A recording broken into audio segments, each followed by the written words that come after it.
Oh, no, You tell can't us. start without him either. Maybe like every half Where hour. we from last time? Last time he thought it was 7. This time it is 7. And we pay him by the hour. Yeah, exactly. Hi, Dave. Hey, David.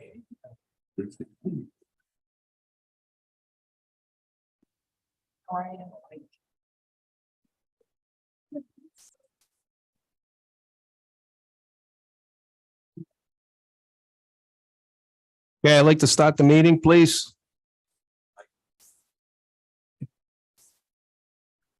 Welcome to the Town of Coventry Planning Commission meeting Wednesday, September 13th, 2023. It is now 7:01. Call to order. Determination of quorum. Mr. Smith, Here. Mr. Price, Here. Mrs. Elderkin, Secretary Anderson, Vice Chair Colunian. Here. Chairman Flynn is here. Excused tonight is Mr. Kenny, Mr. Reyes, Mr. Burke, excuse me. We have a quorum of 6 tonight. Emergency evacuation plan, gonna have the doors behind you, left to right. And if we could all please stand for the Pledge of Allegiance, please. I pledge allegiance To the flag of the United States of America, and to the republic which stands one nation under God, indivisible, with liberty and justice for all. Thank everybody for attending tonight. First on the agenda, we have approval of minutes, 5.1, August 9th, 2023, special meeting minutes. Make a motion, we approve the minutes. I have a motion to approve. I'll second. I have a second. Any discussion? Yes, just. Okay, I'm sorry, Me. just one quick thing. I noticed Stewart was misspelled. I think it's Stuart, Stewart Drive or Stewart Street, and it's spelled with a W. So just make that one change. please. great. If we can make the change to spell Stewart right on the minutes. We have a motion, we have a second. Any more discussion? All right, I have an abstain from Mr. Anderson. All right, all those in favor? Aye. Any opposed? Motion carries. Okay, we did this special meeting because we want to keep this on its own meeting as much as needed. The public informational meeting continued from August 23rd. Comprehensive permit master plan, Coventry Crossing mixed use development, owner John Cazella, William Eccleston Trust, and Elaine Eccleston Revocable Trust. Applicant Craig New Homes LLC, Craig Management, Jonathan Kent. Proposed mixed-use development consisting of 72 single-family and 35 duplexes equaling 142 units, total of which 25% are deemed affordable.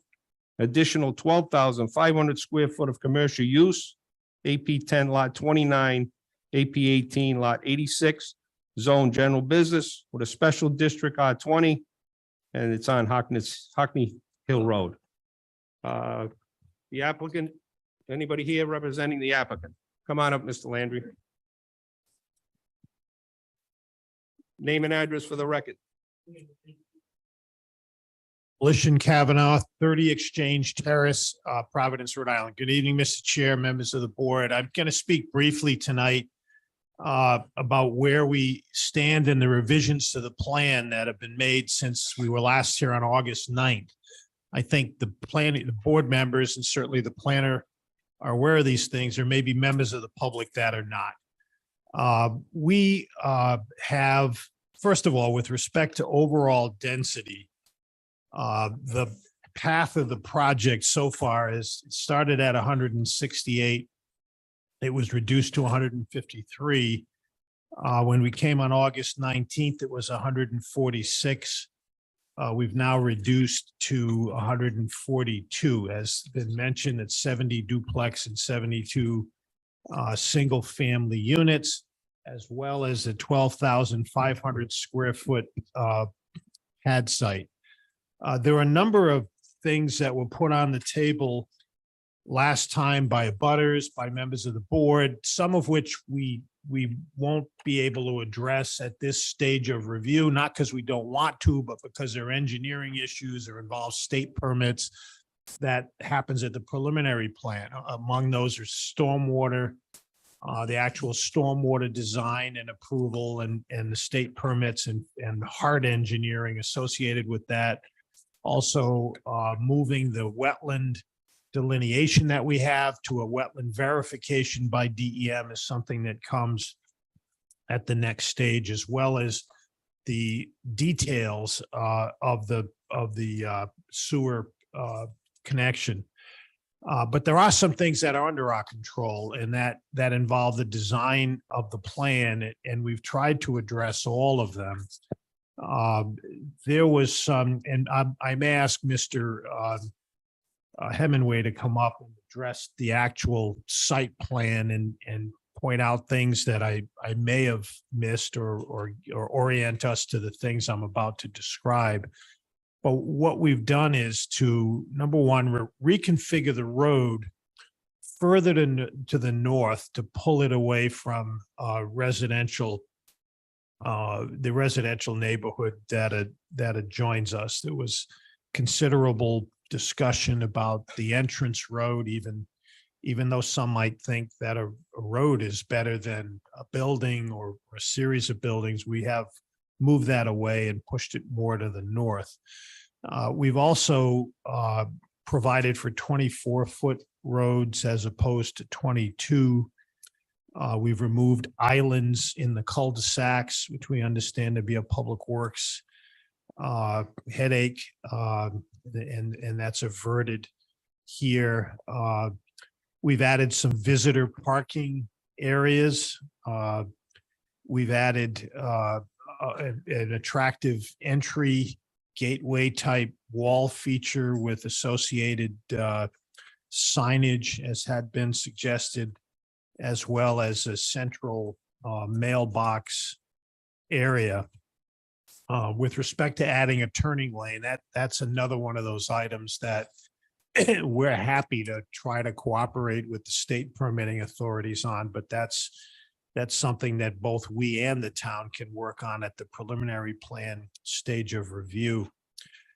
You also asked us last time about putting some limitations, building in some limitations to the types of commercial uses that could occur on the commercial pad. It's not very big. It doesn't lend itself to many of the uses that are allowed in the zone. But that's something that we're open to, because it's not only your concern, it's our concern. Mr. Kent has 142 homes to worry about here and to sell and to make attractive to buyers. And the last thing he wants to do is shoot himself in the foot with uses that are offensive to nearby residential development. At the same time, I mean, we don't know what the market's going to bring here. And right now, the entire property is zoned general business without limitation as to which one of the dozens of general business uses could be permitted. So no matter what happens here, we're kind of way ahead of the game on the upzoning of the property from a commercial business orientation to a predominantly residential use with a presence in one portion of a commercial parcel. For sure, we don't want restaurants or bars on that property.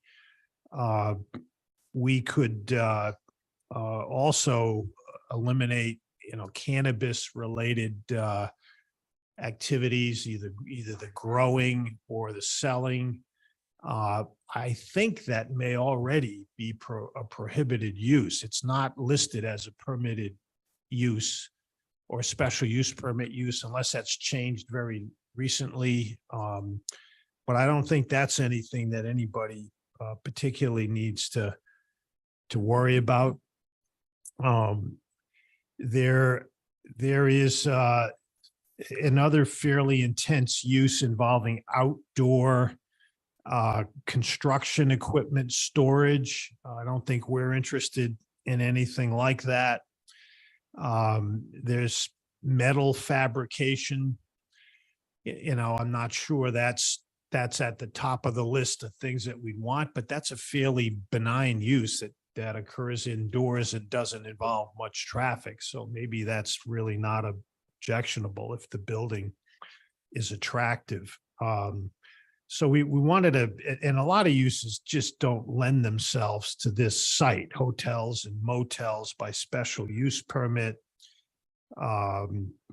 Multifamily 1 and 2 bedroom units above commercial. I mean, I think the residential units are spoken for already on this property, and we wouldn't be interested in something like that. There are a lot of institutional uses, churches, libraries, things like that.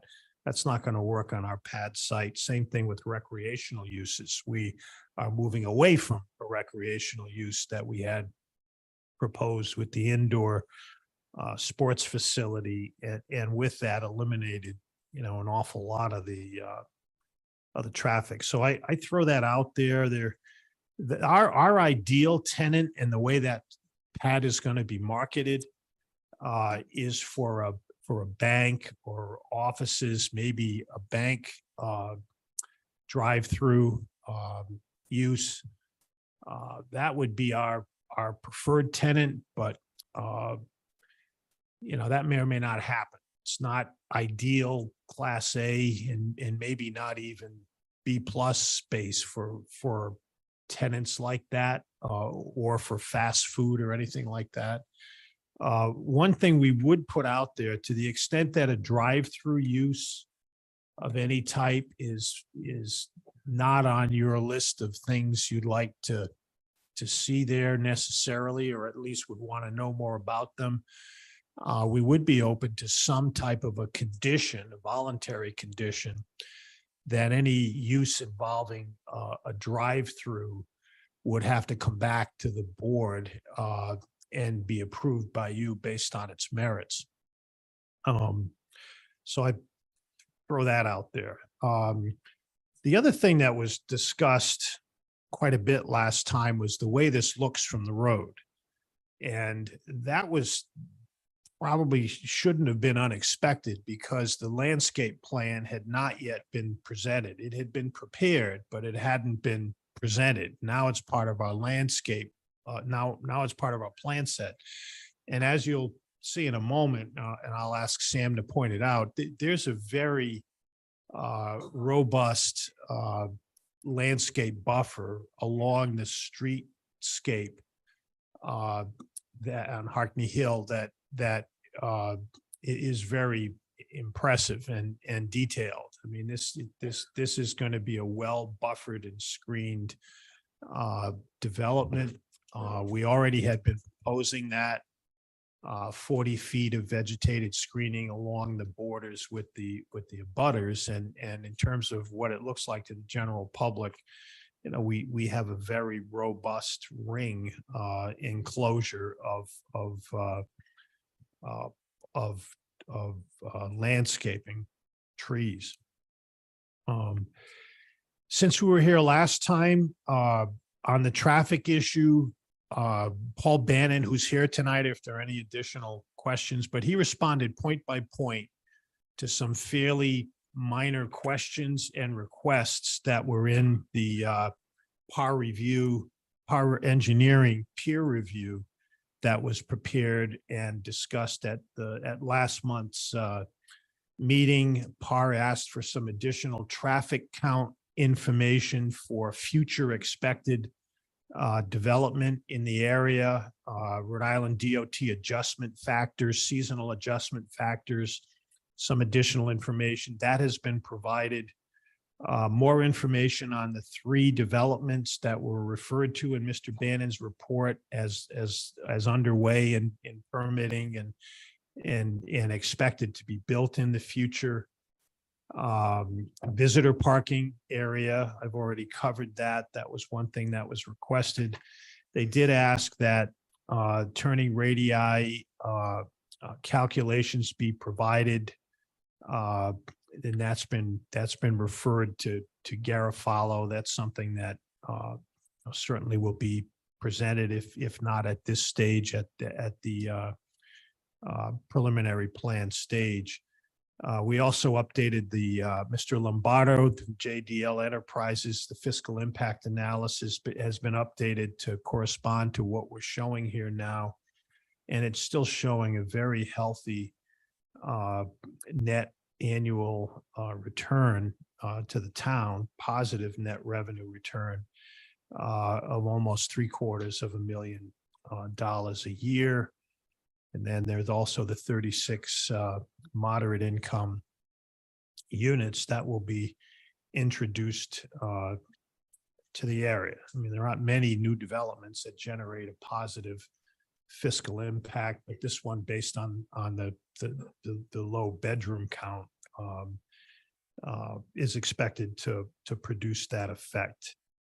So that's what I wanted to update you on. If anybody's got any questions of me, that's fine. If not, I think I might ask Sam Garofalo to go through the current site plan and point out where people can see these different changes that I've described. Yeah, why don't you continue, Mr. Landy? Thank you. Thanks.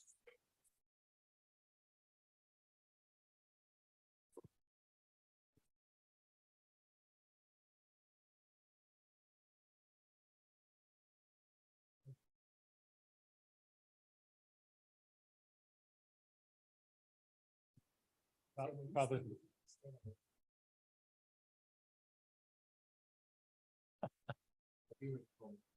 Fair enough. Towards the end, probably the last 3 or 4 sheets are the ones that were, I think, most likely to be directed to. So Name and address, please, for the record. my name is Sam Hemingway. I'm an engineer with Garofalo and Associates doing business out of Providence. I think Bill went pretty carefully through the primary changes. There were 2 minor ones also that I'd like to kind of bring up. They were introduced last period, but there was some discussion about an existing detention pond, which might have broken up the existing vegetative screen that is trying to be saved around the perimeter of the site. So a commitment was made to basically bolster the evergreen screen in that area to offset the pond where large vegetation is not growing. And then some additional work is done on the pedestrian egress elements. The 2 most significant of those are a connection to the rear of the property. There was some discussion about initially when we came before the board talking about an emergency connection through that area. But I think at the last meeting, we talked maybe a more suitable connection would be a pedestrian connection, allowing people to walk through the neighborhoods and tie them together. And then also pedestrian connections, realistically trying to stay away from Nooseneck and the signalized interchange, but a commitment to get across Hartney Hill. We believe the location at the southernmost entrance of our project probably makes the most sense. Obviously, that work will need to be coordinated with the DOT to arrive at a holistically to frontage improvements that make sense for the project as a whole. Aside from that, I think Bill asked me quickly to talk a little bit about the vegetation. Aside from the most obvious, which is the interior street tree commitment to have trees along the roadway network system, there is a fairly substantial proposal for landscaping along the frontage roads to the extent that it's possible. Most of that vegetation is scrubbed by nature. There's not a lot of large specimen trees along the frontages, but certainly any that are there would be maintained, then clear out underneath them, support it with mostly evergreen type vegetation, but also interspersed with deciduous, basically street trees that'll grow to be larger elements along really the whole frontage. Where there are breaks, it was briefly touched on that there was an entrance wall that is proposed effectively right at the interchange, Hartney Hill and Nooseneck Hill Road. So at that location, there would be less of the deciduous, tall deciduous trees and more shrubbery to highlight that. There is, although not shown on this plan, unfortunately, up on the site plan, I mean, don't get me wrong, it is shown, but we also have an elevation, a notional elevation of that wall that was on the overall site plan that was proposed. So it's basically, I believe it was 70 feet long, but certainly a substantial length, higher wall in the middle with some lettering, really, that I think the specifics of that, obviously, Coventry would be included in it, in those discussions. But an entrance not only to this project, but also to the town in general, being a gateway, what we consider a gateway property, which I think is intended, the intent of the regulation. So hopefully that touched on the information Bill wanted me to bring up. Obviously, I'm here to talk more about other issues. I have well, I don't know if you saw Director McGee's report. He'd like to see the exit onto Nooseneck Hill Road be across from the Leisure Way exit. And I kind of agree with him because if it's possible, I know there's a sediment collection there. I don't know if that could be moved. I believe there's flexibility on both entrances. Because it makes sense to me because they're so close. If they were directly across from each other, I think it'd be less confusion on both parts coming out because you'd be looking at each other. We'll work with Mr. Bannon as we move forward to evaluate the specifics of both entrances to nail that down. We certainly recognize advantages to direct opposing entrances, particularly to avoid left turns being in conflict, Yeah. dueling lefts, but we're trying to balance. I think the through move would be very limited that way. So, the most important elements that are happening there, obviously, there's a fairly high-speed corridor, and then it's the interchange. So we're going to balance staying away from the entrances, getting smooth and safe egresses out of sight. I think Paul is probably more in tune with the specifics, but we will certainly refine the entrances and the specific locations moving forward. He also commented on perimeter sidewalks for pedestrian traffic. I know you're on state roads, but you might want to bring that up to them because if you go out, if you're situated on the north part of the plan, living on the north side, and you could walk out on the Nooseneck, if there was sidewalks, you could actually walk around the perimeter and gain access across the street, because there is a crosswalk there to go to the Dollar General. So he's thinking, and I kind of agree with crosswalk him on on that Nooseneck. too, that you'd have a nice sidewalk around the property in front of that nice wall that you're putting in the landscaping. But I know you have to do a PAP with the state. So, Yeah, that's a. and I know the turn lane too is gonna be. Absolutely. There's I think it was also brought up by staff initially, or engineering staff, not planning staff, concerns about introducing pedestrians towards that interchange in an unsafe manner. So I think we'll obviously have to balance both of those things. Right now, I don't think it's a great place for pedestrians to get across. There is in fact a crosswalk on Nooseneck from the Dollar General side. It's that free right from Nooseneck onto Hartney Hill that I think is a condition that we would want to look at harder. Okay, you have a follow-up, Rick? Yeah, I Go ahead. just wanted, because I was going to touch on that too. So there's not enough, and again, we've got a small scale set here, but I was trying to get my hands around the same thing. So you've got a corridor there of right of way owned by the state. Right now, there's 5 lanes basically, because you've got the center turn lane. Is there enough right of way there for a sidewalk? And then how much conflict would there be if those trees begin to mature as far as folks walking on that sidewalk and not having growth? I just wanted to make sure that whatever landscape buffer you've proposed doesn't preclude sidewalks along the perimeter, even if they're not put in now. I mean, you could have folks, and I saw where the crosswalk was, but you could have folks that want to go the other way, cross the street, go to Leisure Village, go to Cumberland Farms, up to the post office. I mean, And I know there's no sidewalks in the whole stretch, but that was from the onset of this project. I wondered whether or not there would be a sidewalk. And again, I realize that's under DOT's purview, but I just want to make sure now that I see all those street trees that, we've got, unfortunately, the town requires street trees. Some of them, after 15 years, the roots actually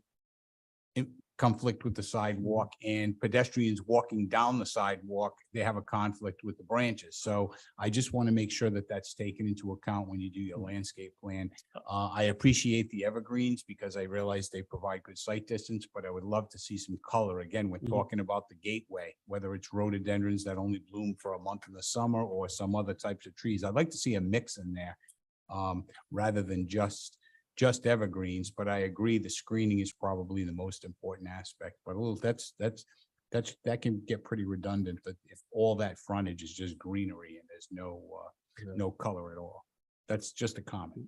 Maybe some Rose of Sharons for the fall bloom, just try to get the seasonal blooms. We can work on that. Is anybody else have any questions? Go ahead, Mr. Anderson. Hello. Listen, I missed the last meeting, so I'm playing catch up, and I apologize if it's redundant. We have the mail slot, right, where you pull in. That's just basically everyone's mail. This mail is not going to be. That's where people are going to pick up their mail. Is that what that says? Yes. Okay, so that includes like Amazon and anything else. Are they going to go right to people's door? Generally, it would not include Amazon, although I guess I'm not on. That's a not good sure on point. that. I think there And- should be a drop off. So more to the point is that you got 4 spaces and they almost back out onto your traveling main road. It seems like there's room, first of all, to go deeper with this so that and maybe create more spaces. If someone was to back out, they're backing out into more of a collective open space and not into the road. And I really think across the street, almost directly across the street it would be a better place to put it.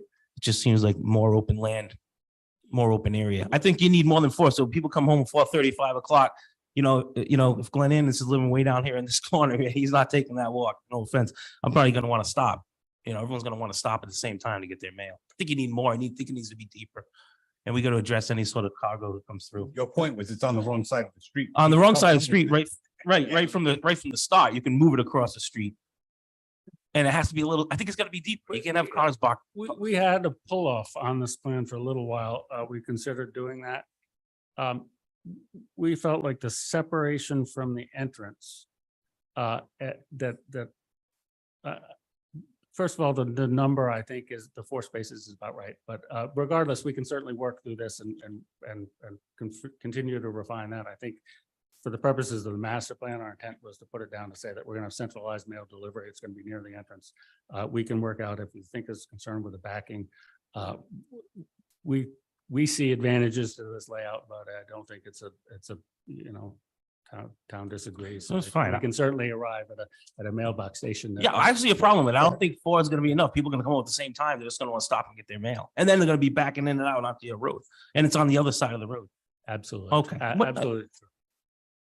Sure. And, and again, I'm playing catch up, Mr. Chair, sorry. No problem. The exit, am I right to say, I see a median going in there. I'm sorry, the egress and egress on Hockney Hill Road. How wide is that medium? Are those lanes going to be like for one car? Is that going to be like, or can 2 cars pull up and a car can go right and the guy can go left? I think to mitigate the traffic, it should be just like enough for one car. So you're not pulling out with 2 and then all of a sudden the chaos is even worse, regardless of how many units there are. And I got to be straight, in all due respect, I still think this is just too many units. And I'll touch base on that. I hope you can respect that. But it seems to me that traffic could be mitigated coming in and out of there if it was just one lane for each, It is shown, the intent now is to have a single lane in both directions, but have it be wide enough that it allows for an opportunity to take a free right potentially. Though I think those details I'm not ready to speak to them with real authority yet. I think Right, and that's my hang up. The free right now, 2 cars are trying to navigate their way through. I think we're creating a traffic problem anyway. I just thought I'd put that out. I think it should be just one car at a time coming out of that if possible. It might inconvenience the neighbors, but it, you know, you got a lot more people to think about.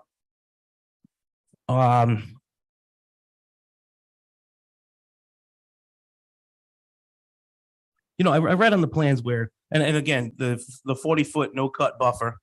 That's, I mean, that's just wonderful because, you know, by right, you could clear the whole thing and just put a house 40 feet back. And, you know, I saw a letter and, you know, somebody's asking that, you know, that we make that, you know, something for real that won't be, you know, hijinks going on. And I think we'll probably instate that somewhere. I went and measured it. It's about 80 feet there now, about 70, 80 feet. You know, I walked it, I measured it. And I guess my concern maybe was for the landscape architect. You know, if you take off, you know, 30 or 40 feet of those, I don't know, say the protective front that took the brunt of all these, you know, the 40 feet we leave, is that detrimental to remove that? Are we actually going to kill off the roots that are going to kill off another 10 feet of that uncut buffer? You know, the weaker plants, the smaller plants. So we've heard testimony in the past, and that's all I'm going by, that this is a phenomenon that could happen. So the 40-foot buffer could essentially just eventually in 2 years be, you know, only 30 because we just took away the protected trees out in front. I don't know if anyone can speak to it. Yeah, I mean, I can certainly offer an opinion, but I mean, the trees they're not in a straight line, and there's, you know, it's very site specific. The type of tree it is, what's next to it, how much sun it's gotten, what the direction of the wind and the like. So, you know, the intent, I can certainly say that if 40-foot swath of wooded vegetation is maintained without clearing, that it can be reasonably expected that a good sturdy buffering vegetation will be maintained. Okay. You know, whether or not there will be trees that fall over and leave gaps, or whether or not there'll be understory comes up in a very specific way, that's harder to say. But unequivocally, you know, a 40-foot swath of Okay. vegetation with understory, if it's left alone, will maintain a good buffering condition. And you talked about a water feature, I guess somewhere along there, meaning, I don't know. No, there's Maybe- there's an existing detention facility that was installed with the construction of the subdivision in the back. That is actually located on this property in that buffer zone. And I think the concern that was raised by the abutting property owners, and I think it was one, but it may have been two that are affected directly by that, is that there clearly is not good, strong understory growing because there's water a large majority of the time. And the large specimen trees don't really grow in that area. So effectively, if you clear to that where the pond is, there's not going to be mature vegetation there. There's going to be water there. And to offset that, what Mr. Kent had proposed was we'll go to the edge of the, you know, extend it to the project side of that pond and install vegetation around the pond so that there would be vegetation. That's the intent. Okay. Right here, or protrudes out. Oh, I have that. Oh, okay, just that portion. And I just suggest that I don't see any plans for, say, evergreens along those buffer lines. Now, the 40-foot buffer is great, right? We know that. Thank you for that, but it just seems in the wintertime, there's going to be a, you know, pretty clear view, and arborvitaes, you know, I don't see them, so to speak, along the edge. Not something you can throw in there for both the residents of the new neighborhood and the butters.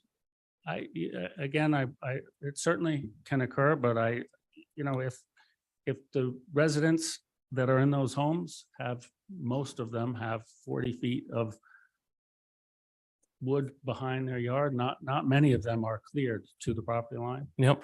And this project proposes 40 feet on his side. That's a total, not just of the 40 feet to the property line, but you know, whatever the two projects are combining, a wooded area. Right.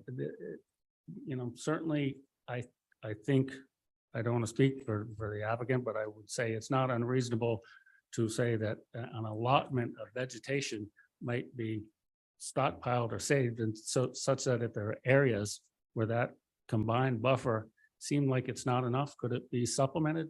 Absolutely. But just randomly put along, I mean, it'd be similar to a fence. I mean, to Right. put a fence on the outside of a buffer isn't necessarily the most great thing to have, but it feels like it's an enclosed fence, not like 40 feet of nice wooded area that you can enjoy. Right, no, I'm saying you're added to the 40 feet, Yeah, no, right, just, understood. 15 feet off I the- can talk more with the applicant. and see only what- because it's, Welcome. it's not full. Obviously, the specifics of landscaping will be drilled into and presented when we have construction plans ready to go, and we'll be able to answer those. At a high level, I would say I hear exactly what you're saying. and Okay. We can confirm. more, And this is but why I'm that's all. talking about it, because it's not all evergreens there. It's just Yeah. all, okay. Understood. That's all I have for now. I'm sorry, to hold you up. And it is suggested in our comp plan.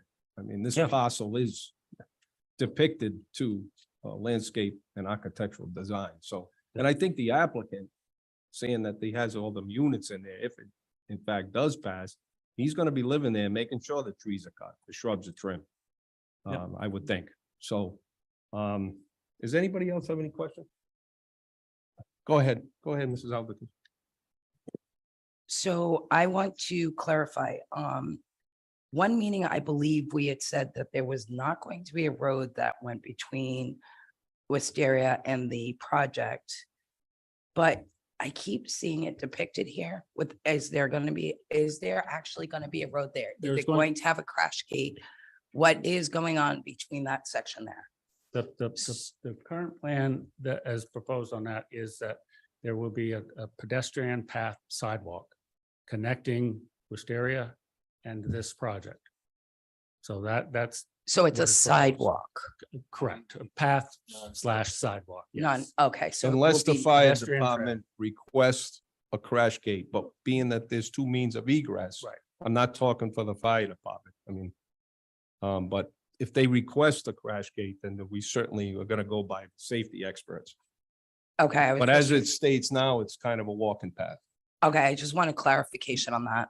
And then, I know that you can't speak to the water at this point and what you're gonna do for retention, but I have serious concerns. That back corner floods. Water overflows over there. Roads have been flooded back there in the past. I've driven through there, bringing my son places, in the back neighborhoods and Wood Estates and over in those areas as well. It floods. It does, the water piles up. By making all of this impervious surface, by doing this, you're putting solid surfaces, you're taking away all of your drainage. There is going to be nothing. Has already flooded, to my knowledge, in 22. It's flooded in 23 to a point that it was flooded where cars were going through it and had water piling up. My son went through it in 2023 and wrecked his car. So, Through the property or through the neighborhood? I don't no, know. through the neighborhood, it's running off into oh, the street. It's I- running I'm off certainly into aware the of the street. flooding in the abutting neighborhood. Absolutely, I know about it. And there's a lot of basements installed in those properties that I think I wouldn't recommend doing. But I- by I'm doing. well what aware you're of those doing, issues. There's no greenage. Can't you add a park in here somewhere for the kids that are gonna live in this property to play?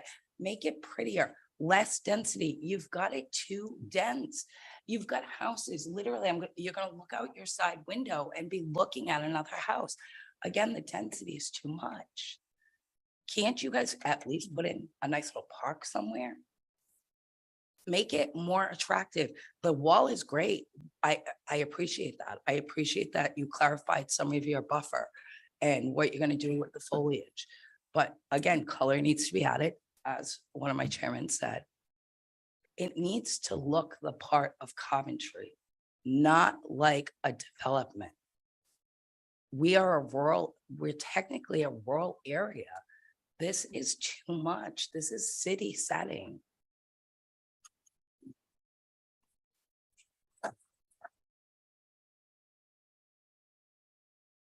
Okay, please. They're gonna contain the water on the property. There's gonna be no water coming off this property into any neighborhoods. They have to deal with the water that's on this property. So whatever's there, they have to deal with. So it's called zero runoff. There's gonna be zero runoff coming from this property to any of the neighbors. In fact, it could, I it hear could get what you're actually saying, better. Mr. Chairman, but I am sorry, I do not see this here. And with that being said, with the amount of density and the fact that there's already water issues in the area, I'm not comfortable with just. I'm hearing not arguing the it's gonna density. be I'm done. just telling you, they have to deal with the water. They're not gonna add No. any water to what estates in the adjacent properties. That's all I'm saying.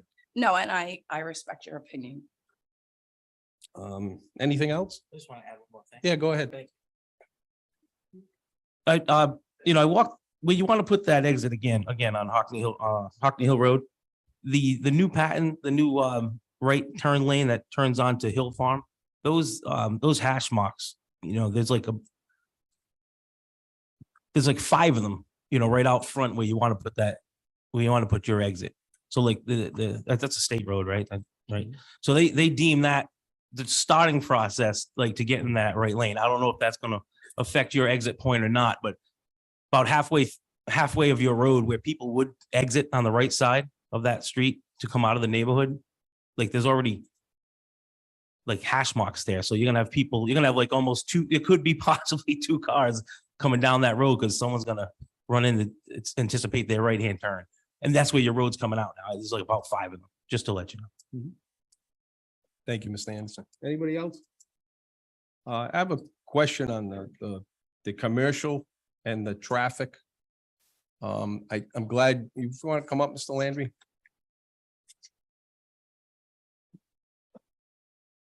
I'm glad you brought up the commercial part because my concern is looking at our peer review traffic study that whatever is there could affect the traffic calculations. And I know you pointed out, we really want, and I think Rick mentioned it, that we really want a low impact, for a lack of a better term, business that, and certainly drive-through of a Dunkin' Donuts, that wouldn't be acceptable. A drive-through in a bank, that's a lot different. Right. But I just wanted to point that out as far as the traffic. Yeah, we anticipated that, I'm not sure if Starbucks is the same thing as Dunkin' Donuts when it comes to drive-throughs. Maybe you might see it differently, and that's why we propose that if there's any kind of drive-through, that we come back, and you have the ability to And that's prove it or not, because it's hard to market something you don't know if you're gonna get approved. Yeah, I mean, that's not something that you could do to us, I don't think, but we can do it to ourselves as part of an agreed upon condition Right. of approval. And it's something that goes into the association documents and so forth. Anybody, anything left on your presentation as far as I- updating? I don't think so. I That- think, Go ahead, Rick. That's a good question. Is that commercial lot going to be referenced in part of the association documents? absolutely. So the restriction of that property will be spelled out, so those residents are protected. Right. The idea is to have at least 2, maybe 3 land condominium units. We're not going to subdivide this. This Yeah, is all I happening understand. on Yeah. the same lot. But it may be that the duplexes are built, probably not now. That was more significant when we had high-rise multifamily. There might be a different developer that would do that or builder. But there will be separate condominium land units for at least the residential and the commercial unit. So it'll be part of an association and we do have the ability to. So it'll restrict. be like a master association and then sub-associations that have to adhere to the overall rules, and then each sub-association will take care of their own property. Yeah, sort of. I think that may not be necessary. I think that we could have a commercial unit that has its own set of restrictions, and then all of the residential units have the same restriction, have restrictions that are applicable to the residential units. I don't think it's not like we've got 5 different things going here. I guess We what I really was just have trying to get at is if this got approved, would that be a freestanding commercial lot? that It just would not needed be a an lot. It would Okay. not be a lot. So It it would would be a condominium unit Unit within that's that, on the same lot as everything else, So- so that we can restrict in any way we in the, want. in the documents that will Correct. restrict the use that needs there, and what steps would need to be taken if Correct. there was an exception to those uses. And I would expect to see that as a condition of any approval as well by you. I do, as long as you're at the podium, I do want to at least commend the applicant. It looks like a lot of the things that we brought up at the last meeting, particularly the shared use path, the landscaping, the wall, they all look good. I'll just make a general comment because I know Chairman's gonna open it up to public. There were a few things in there about roads that were a little off center.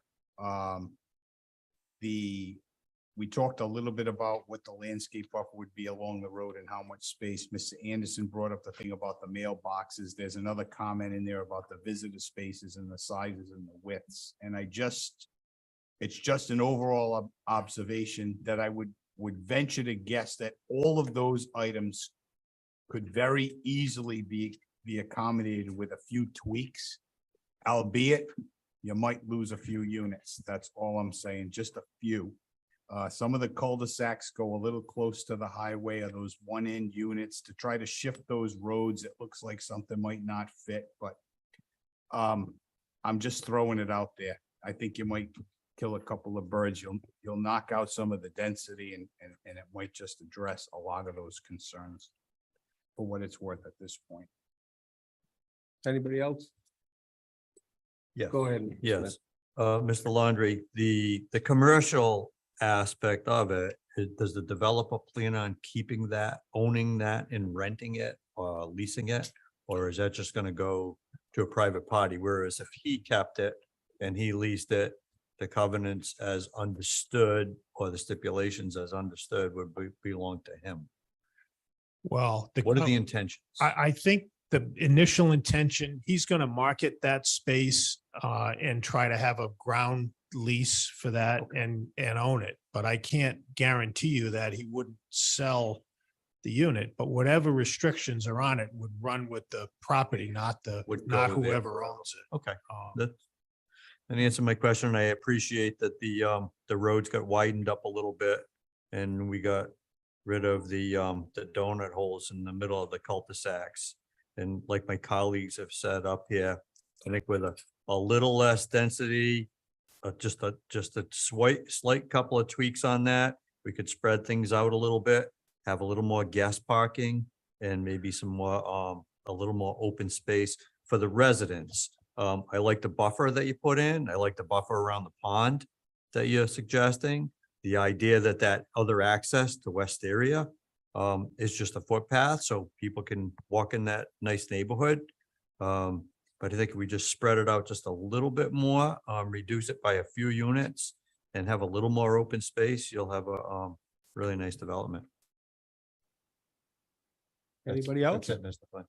Go ahead, Mr. Yeah, I President. feel everyone else has added their 2 cents in, so I think I'll kind of just reiterate some of the stuff that's said already that I've been thinking about.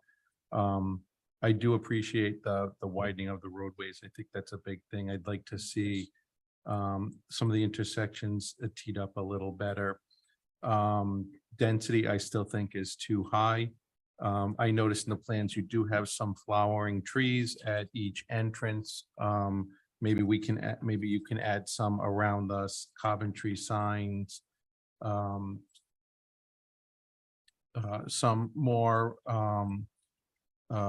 open space, shared space for recreation of the people, of the units, probably would be something that I think would benefit the whole property. And I still have concerns about the commercial, but I think you've done a good job addressing most of those commercial concerns that I had. Anybody else? And I happen to agree with the density also. I said, we appreciate the deductions from where we started, but I still think the density needs to be looked at. And I do agree that, some of these roads can be straightened if a few units are taken out. So I think that's it as far as I'm concerned. Like I said, we're going to open up public hearing, stayed open. People can come up and talk. With a 6-member board, I don't think we'll be voting tonight on this project. We have to digest all the new, the changes in the plans. Director of Planning needs to come up with a report. So I just wanted to let people know that we probably won't be voting tonight. We're going to have a date specific that we will continue. We will keep this on a special meeting as long as we have to.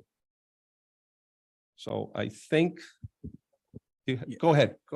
No, go ahead, Mr. Anderson. Hey, Mr. Landry, it's gonna be a talking point at some point.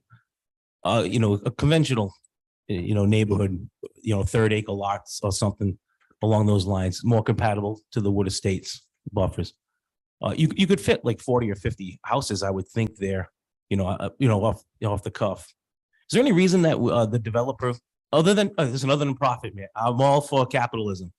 But other than that, is there any scientific hangup that a conventional neighborhood wouldn't be put there? Was like if the septic systems wouldn't go there, couldn't tap into the sewer line if it was a conventional neighborhood? Or this is just better project for the developer, and that's fine too. Well, it's a better project for the developer. It's also more in line with the comp plan vision of the area as a high density area for high density housing. And there are some very high densities that, we don't really want to do that kind of design. We've gotten rid of the high buildings. And there's a greater number of affordables. I mean, that's where the need is. So there's water and sewer here. There aren't many parcels like that left in the town where you can get a better concentration. It's got high density written all over it. Right. It's because it has the infrastructure. So, I mean, if we were not in a sewered area, we wouldn't be proposing this project.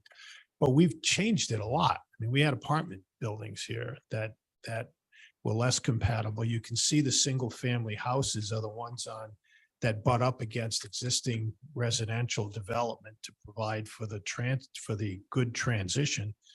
And it's a commercial lot. So we're really upzoning this quite a bit. And these densities are in line, if not less than certain interpretations. I do know that under the new low and moderate income housing act that we're proceeding under,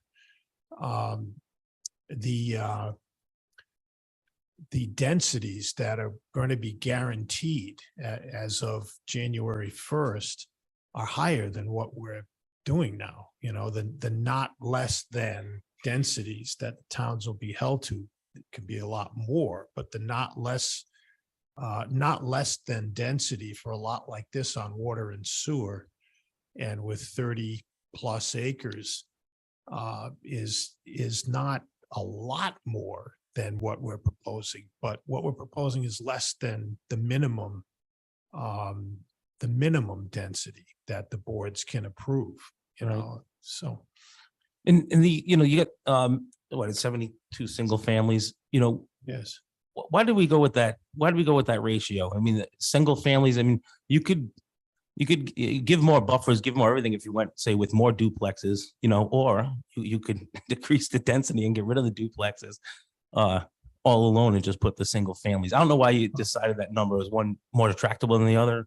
Well, the number we decided was to have apartment buildings at 163 units. So we've been trying to do a project that we didn't design and didn't have in mind, trying to be reasonable here and get away from what the vision was, which we think was more in line with the comp plan, and to get away from the commercial zoning. So, But single family as opposed to more of the duplexes, I guess. well, I'm not sure the duplexes hurt anybody.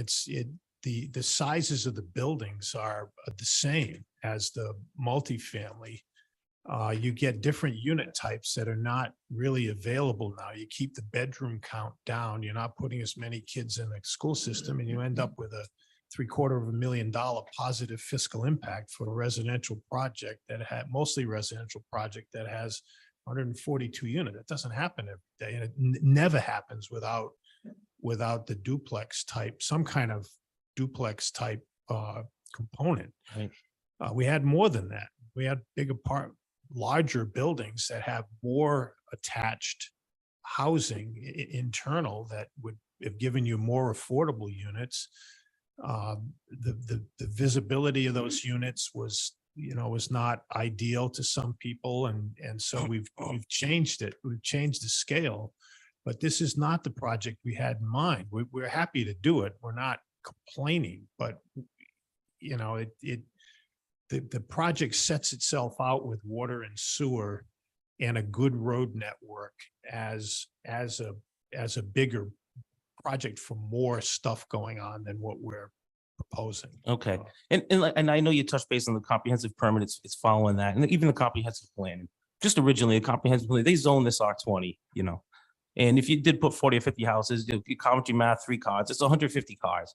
And also, you know, along with the Coventry, you know, the comprehensive permit and the comprehensive plan, you know, we're just tasked with the also worrying about the safety, health, and welfare, right, of, you know, of the citizens. And now you're talking like 500 cars possibly if there's 3 to each of these units. Well, Now, we've had the traffic.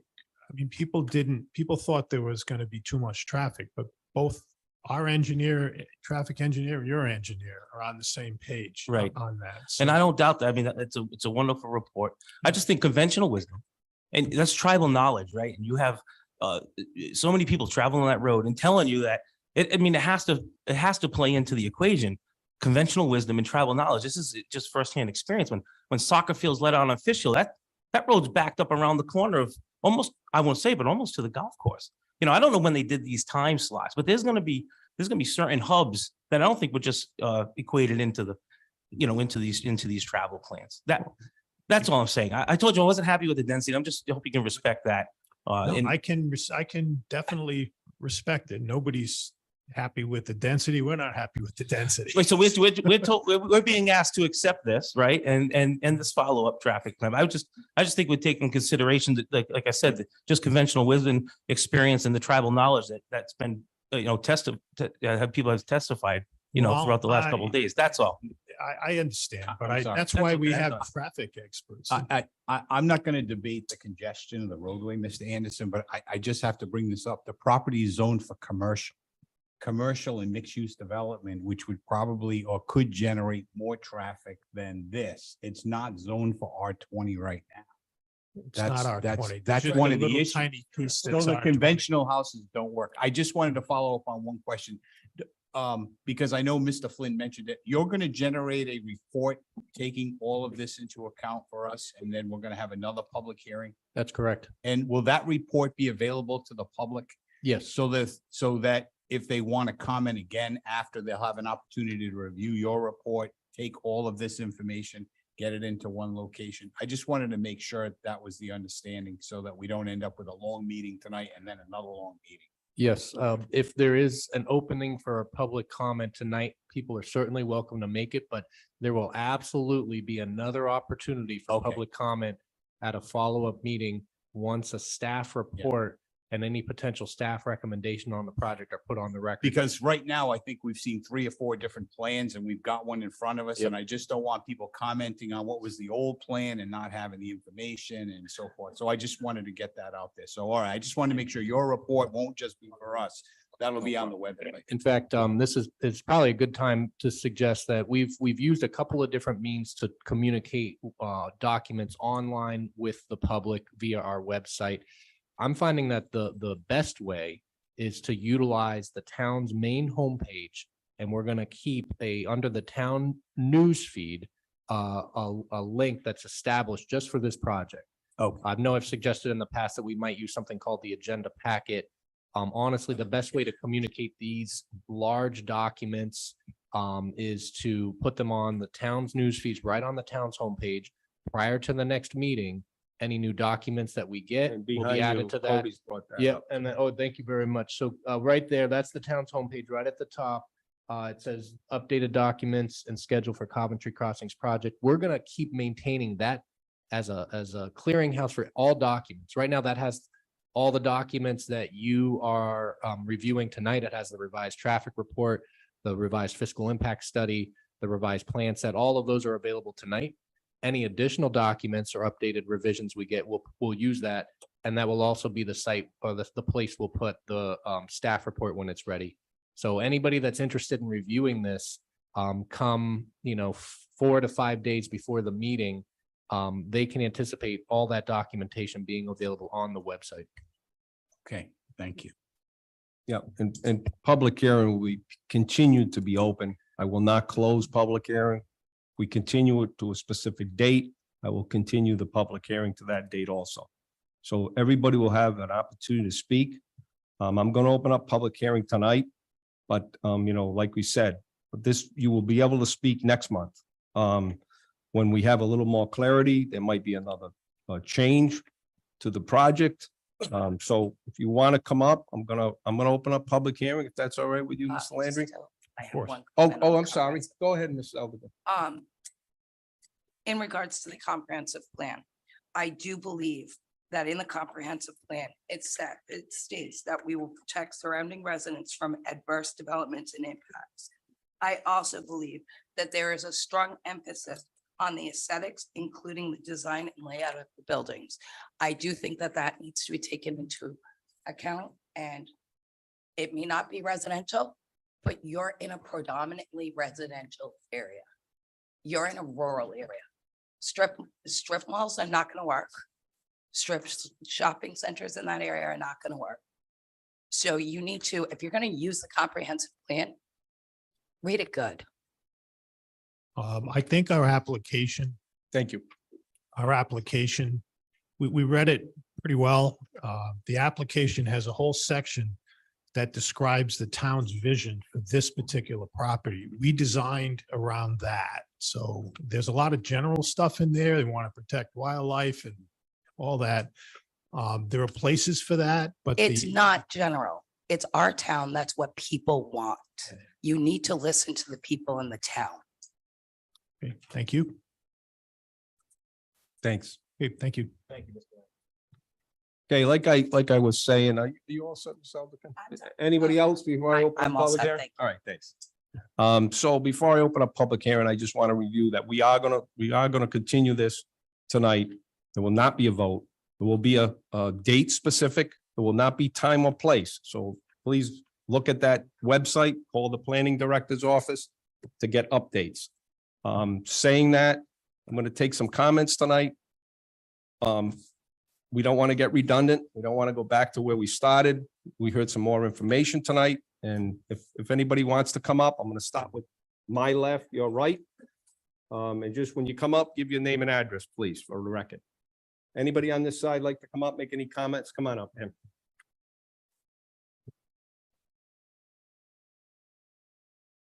Short, sorry. Marcia, M-A-R-S-H-A, Southard, S-O-U-T-H-A-R-D, 34 Wood Cove Drive. Ooh. Sorry, that's really. All right. Thank you for the opportunity. Well, May I have some help? Yeah. Thank you. It's just, I just don't want it down here. I can't, it won't stay up.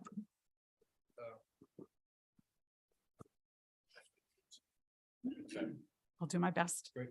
Yeah. Thank you for the opportunity to speak to you tonight. And thank you for your due diligence during the master plan process of the proposed Coventry Crossing development.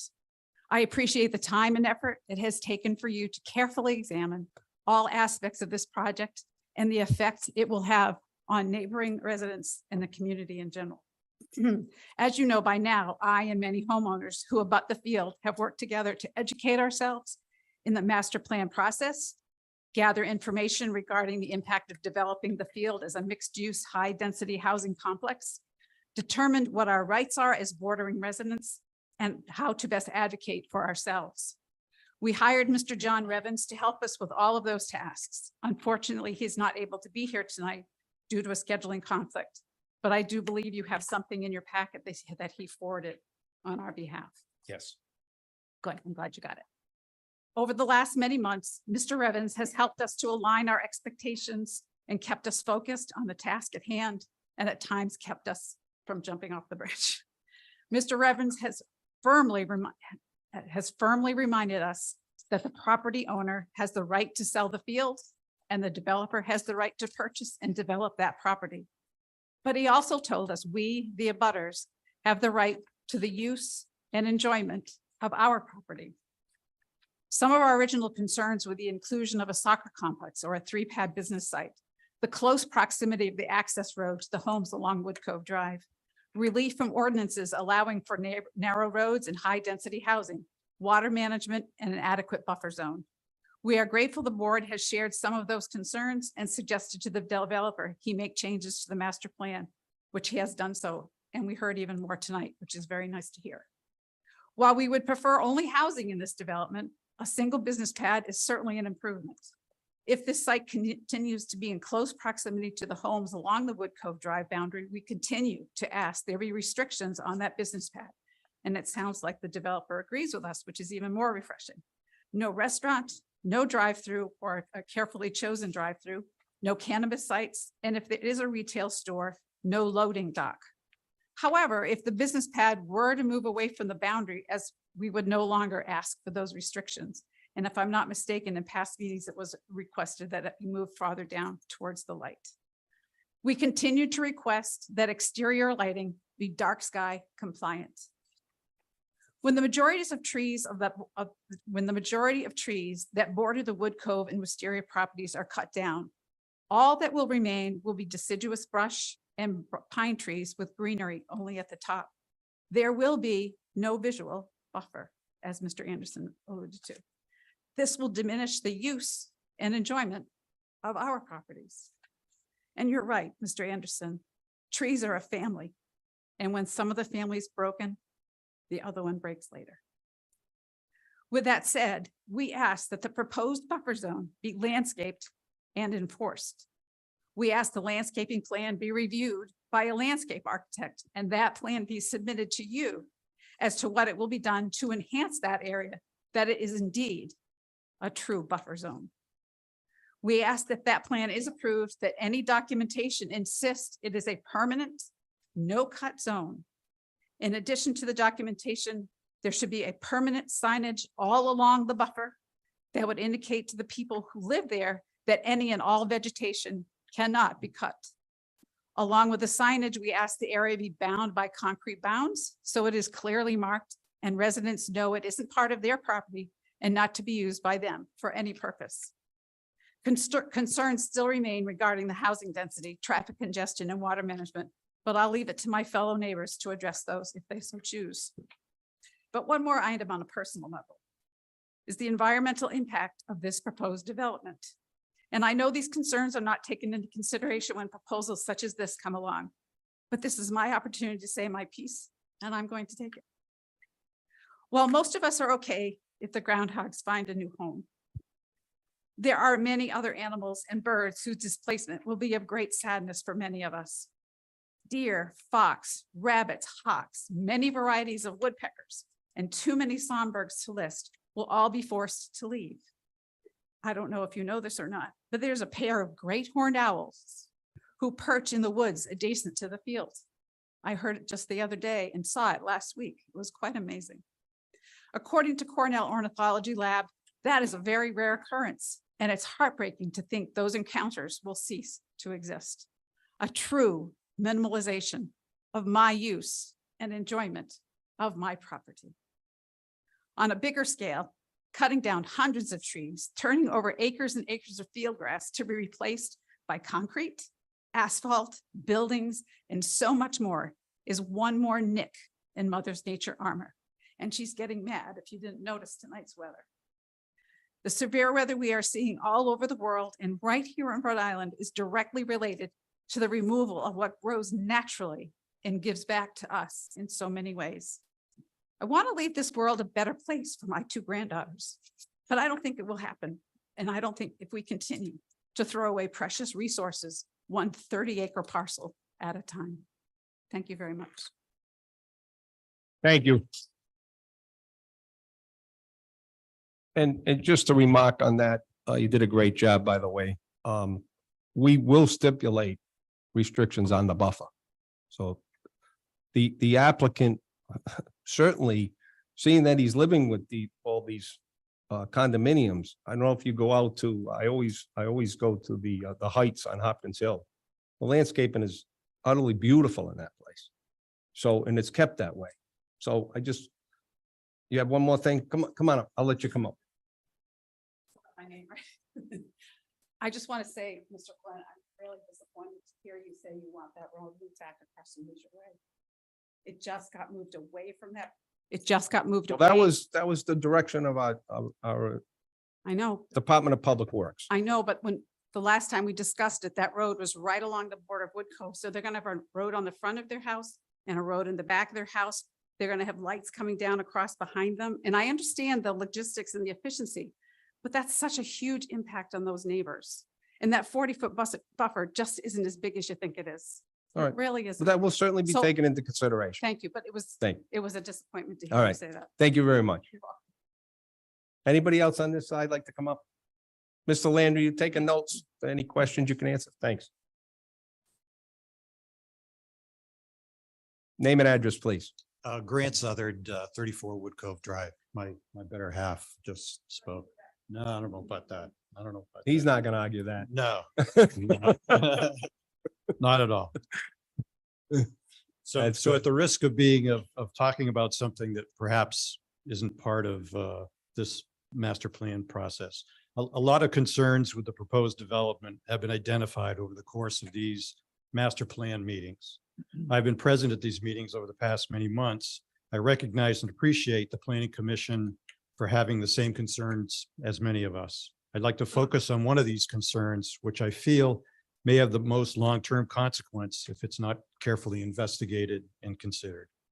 The potential for problems with water runoff and flooding in the field and the surrounding area, I believe, is significant. Our lawyers told us that this isn't the stage of the approval process for it to be considered, as the DEM will review the proposal at the preliminary stage. However, I'd like to make my observations known at this time. These concerns and observations have been provided in a presentation sent to the Planning Commission via the Planning Department. The houses in the immediate area around the field have different foundation types. Some slabs, some partial depth foundations, such as with raised ranch style homes, and others have full basements. On Wood Cove Drive, a lot of the houses immediately adjacent to the field have full basements. When constructed, the property was filled and the houses, along with their septic systems, were raised above the original landscape elevation. My home is one of those that is raised. I've been lucky and do not have a constant problem with water entering my basement. Water entered my basement during the spring, the 2010 flooding event, where many homes in the area had water come up through the basement floor caused by rain over several days. The field during this time was covered with standing water. My basement had approximately 19 inches of water, which remained for several days. Pumping the water out during that time was useless as the water level remained the same. The water level gradually subsided over several days until the basement floor was finally not covered in water. When this development was proposed last year, I distributed a questionnaire to survey my neighbors on Wood Cove Drive and Wisteria Drive that abutted the field to ask about their experience with water problems. I received 17 replies from 39 residences, about half, like 12 out of the 17 replies, about 70% had experienced a drainage problem of some kind. Some had a one-time problem, like me with the spring 2010 flood, but others have chronic problems with heavy rains or spring thaws. Several homes have permanently installed sump pumps. The woods behind the houses at the corner of Wisteria Drive and Wood Cove Drive have large areas of standing water during the winter and spring months. I provided photos in the previously mentioned presentation of the past winter and spring. Not until the typically drier summer months do these large areas dry up to some extent. The DEM created pond behind 26 Wood Cove Drive does not dry up during the summer. During the recent percolation testing accomplished for this project, an excavator dug several holes in various spots in the field. Several of these holes had water only 2 or 3 feet below the surface.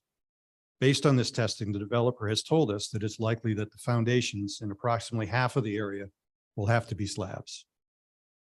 The intersection of Wisteria Drive and Wood Cove Drive is flooding more frequently. One storm in December 2022 had a significant rainfall during one day and night.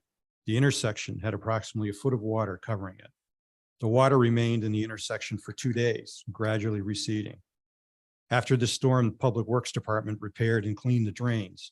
However, another rainstorm in March of this year, which was not of major significance, flooded the street for several hours. The storm wasn't as severe as the December 22 storm. The three street drains in the intersection were overwhelmed with water.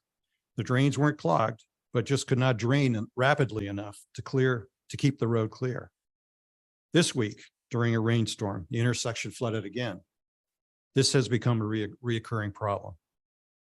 Standing water can be seen on a permanent basis in their neighborhood behind 4 Magnolia Lane at the corner of Magnolia and Wood Cove Drive, not far from the field. It can also be found across Nooseneck Hill Road from the field behind the homes on Leisure Way. My point in making all these observations is to recognize the area is very susceptible to water drainage issues. Only a certain amount of water can be absorbed, especially quickly. The proposed development has many hardscape surfaces consisting of roads, parking lots, business pad, and housing. The amount of these hardscape surfaces is approximately twice as much as the adjacent Wood Estates neighborhood. With so much hardscape, the amount of water draining off these surfaces will be very high, and without adequate drainage facilities and/or open land to help absorb the water, flooding in the area will be inevitable. This may not be the point in the development approval process to normally consider this concern. However, based on the area having a known drainage issues and a high water table, wouldn't it be prudent to determine the drainage requirements now?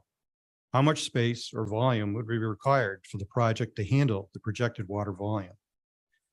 This may have an impact on the number of houses that can be built in the development, impact on the density. The likelihood of more severe weather in our future is more evident almost every day, as we see in the news.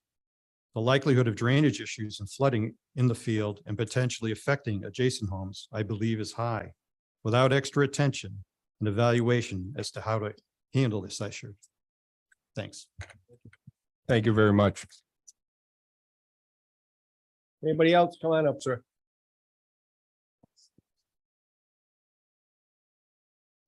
Name and address, please.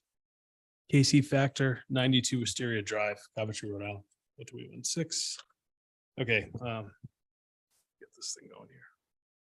All right, so I'm not going to be as well written as everyone else. I just jotted some notes along the way and want to make sure I said my piece today. I want to thank everyone for allowing me to speak, and of course, Absolutely. being here since November, or at least when this was introduced back in November. It's been pretty tiring in terms of the continuous meetings and discussions and proposals, and it's, it almost becomes a part-time job, on a regular basis. We're meeting and having discussions. I'm also part of the group, the abutting group property, represented by Jack Revens. And I just wanted to hit a few notes, just small rebuttals, and some of them are factual and some of them are just anecdotal in terms of, the things that I've witnessed, even just coming down here at 5 o'clock or leaving at 5 o'clock out of the neighborhood. I was sitting 5 minutes at that section to get on the Harkney Hill where Hill Farm Road is, and just waiting to see if I can get out, and then stepping on the gas to zoom out after that 5-minute wait just to get out on that piece. And I just kept asking myself as that happens, what's going to be like if there's that road that comes out and exits on that street. I know the study doesn't say anything in relationship to that, but it's something that I deal with every day that I come out and head to 95 when I go to work or when I'm going to pick something up from the grocery store.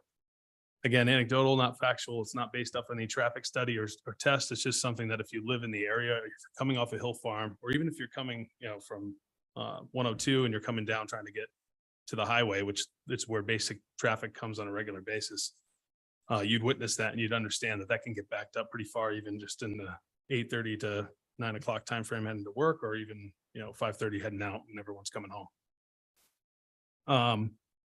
I've heard a few things around, and I don't think they're, these are just things that are like, hey, we should just be happy with certain elements. I'll think, there's been a ton of progress, I'd say, from where we were back in November. Soccer field being gone, certain elements. They talked about the density going from 168 to 153. I think a lot of that density was more of moving from multifamily to the single family units. I think there's a difference between density of people in one area and then also space density. If you look at the map, space density in terms of the homes and what the areas they take up really hasn't changed much. If you're looking at the whole thing, and then it went down to 142.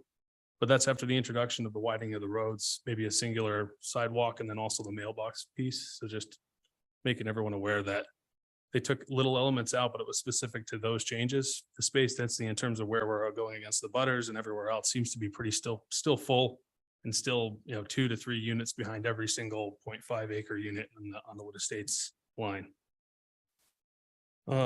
And I think that they made the adjustments to the islands. They did widen the roads for safety. I think that was something we were all happy that was moved forward. Adding the mailbox was a necessity, and I think that was a positive. But the other thing is that, and we talked about just the budding buffer line. There is concern there. Those are all pine trees. When you get rid of a certain element of that brush, like I can see right out into the field. And actually, if you look at where the dollar store light is across the street, as you walk across the night, you can see it lights up the entire neighborhood. And you can see it you walk down Wisteria every night. And if you haven't had a chance to do it, you can see it comes right through the tree line. It's not a blocking brush at the lower level of those trees along that entire stretch across most of Wisteria Drive.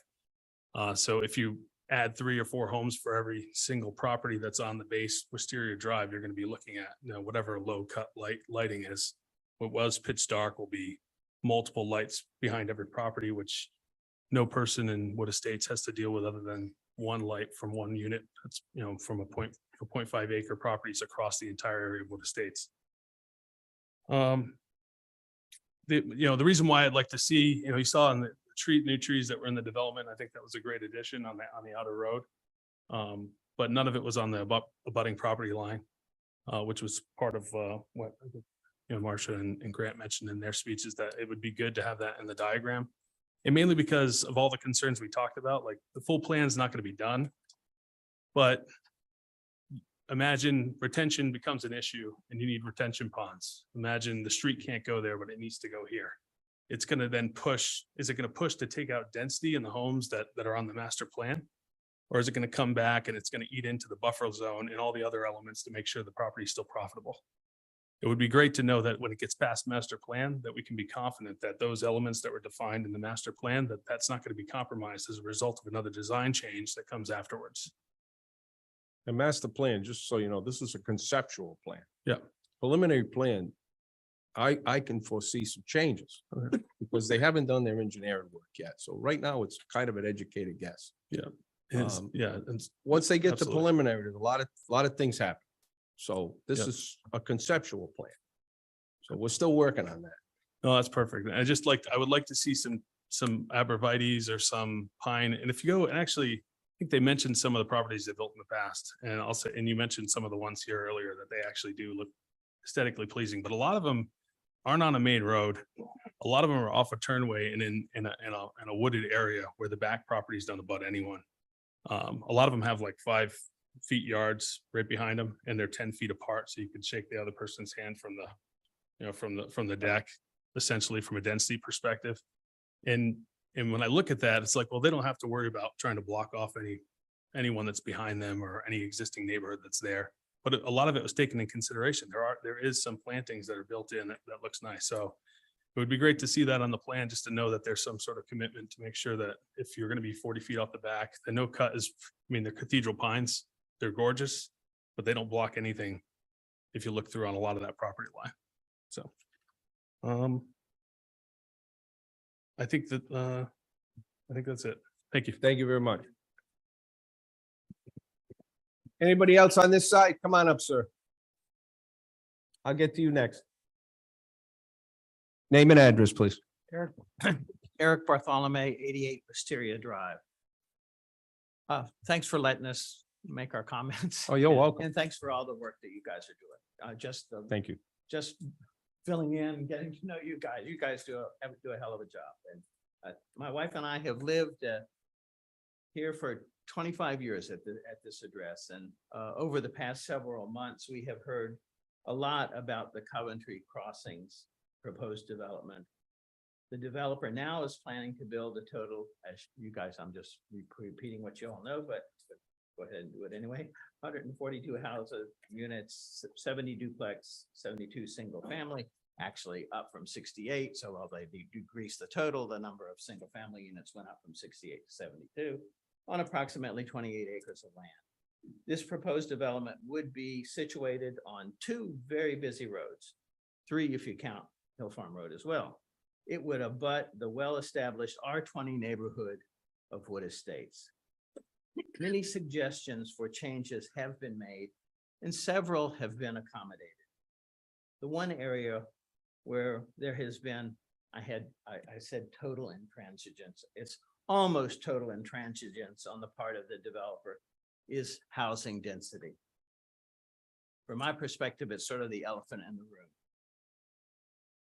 In the comprehensive plan, under section C4 housing, objective 1.2 states, enforce the requirements of zoning ordinance and minimum housing standards to protect the community's existing housing stock and neighborhoods.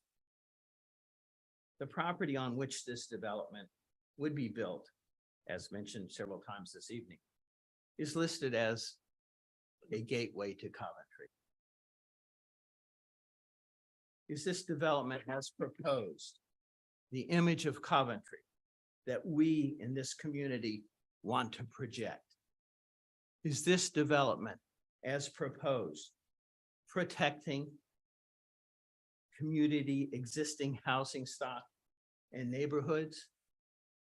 We respectfully request that this development not be approved until a housing density that enhances our community rather than one that detracts from it can be agreed upon.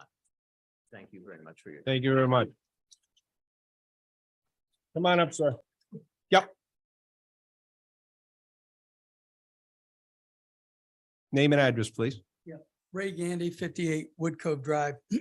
I'm not an engineer and I don't do traffic analysis and I don't have a lawyer either, but I really appreciate everybody that's talked so far. So I'll do my best. It might be anecdotally as well, so I'll do that.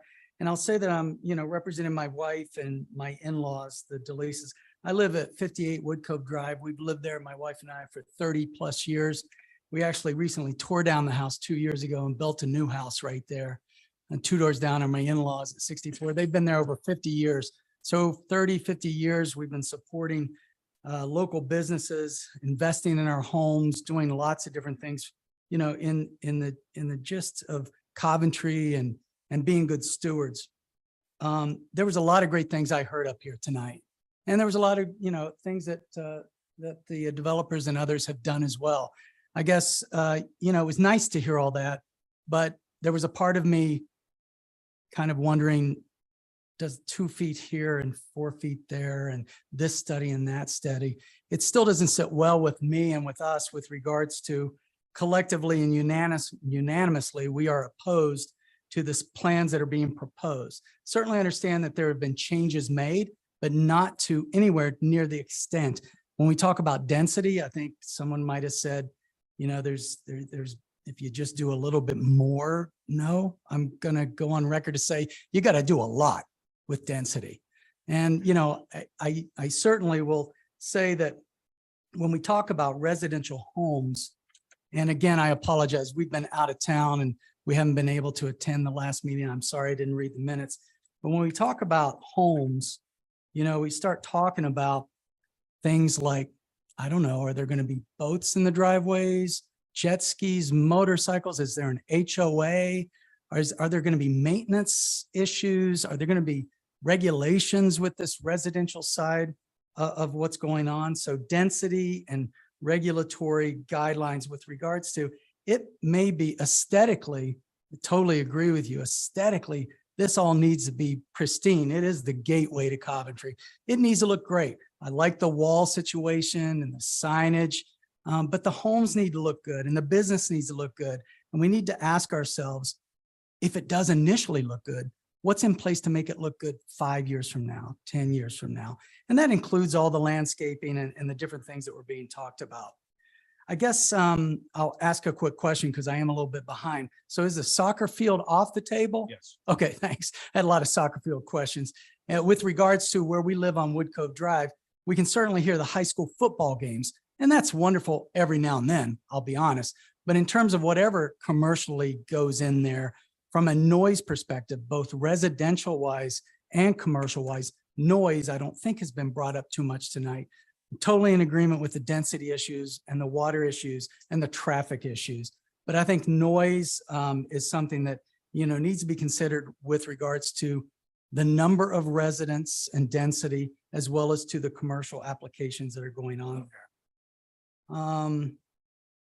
I would say that with regarding traffic, as I've said, we live at the corner of Magnolia and Wood Cove, so you can probably understand where that is.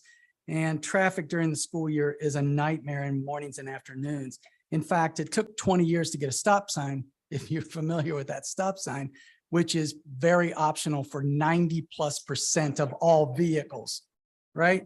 And it's, it is a little bit humorous, but as the home that sits there, yeah, we never go in the front. We're always going to go in the back.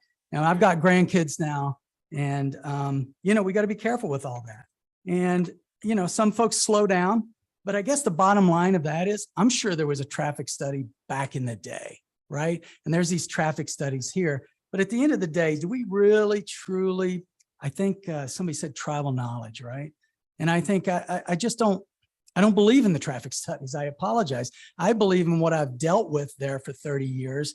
And what I think is going to happen when you have that much density and people in those areas, to what extent does that $750,000 of revenue do we think about? I don't know. I don't know if it was included.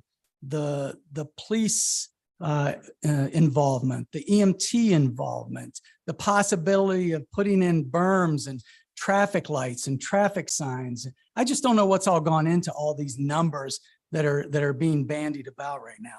But I think that there's more to the traffic, more to the water, more to the density, and more to the noise than what we're being led to believe so far. And it's really, I'm no engineer and I'm no traffic analyst, but when I look at all of those dots of homes and residences, it concerns me a great deal. And I guess if I am going to say, well, what would we do there? Yeah, I'm okay with, a wall and a gateway, and I think somebody said 1/3 of an acre. I'll go for a 1/2 acre on those plots. I'd like nice homes. I'd like it to be a gateway. I'd like it to be a part of Wood Estates, if I can say that, and an entrance into Coventry. I think I've basically said my gist, and I just wanted to go on record that we are opposed to what's being presented. So thank you very much. Thank you very much. Anybody else on this side like to come up? Come on up, sir.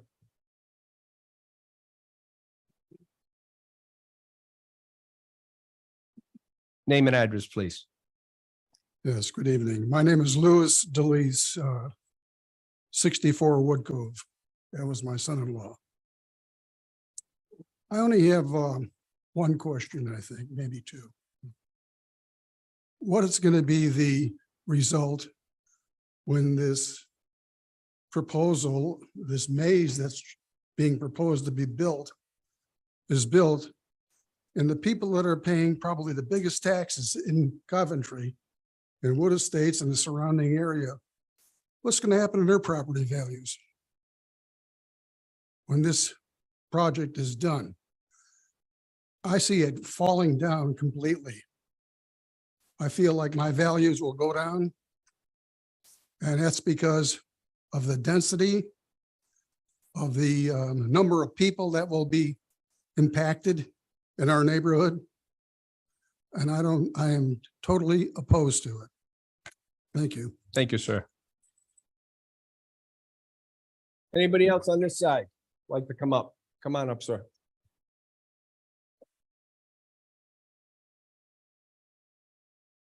James Bass, 16 Apple Blossom Lane. Just wanted to say that the buildings, I guess, apartment building are going to be 4 stories tall. And that is going to definitely change the look of this area when you come down the highway. There's no apartments. They're all 1 story. I thought there was going to be 4 stories. No, Taken off after the first meeting. no, those were taken off. Okay, thank you. You're welcome. Thanks. Anybody on this side? Come on up there.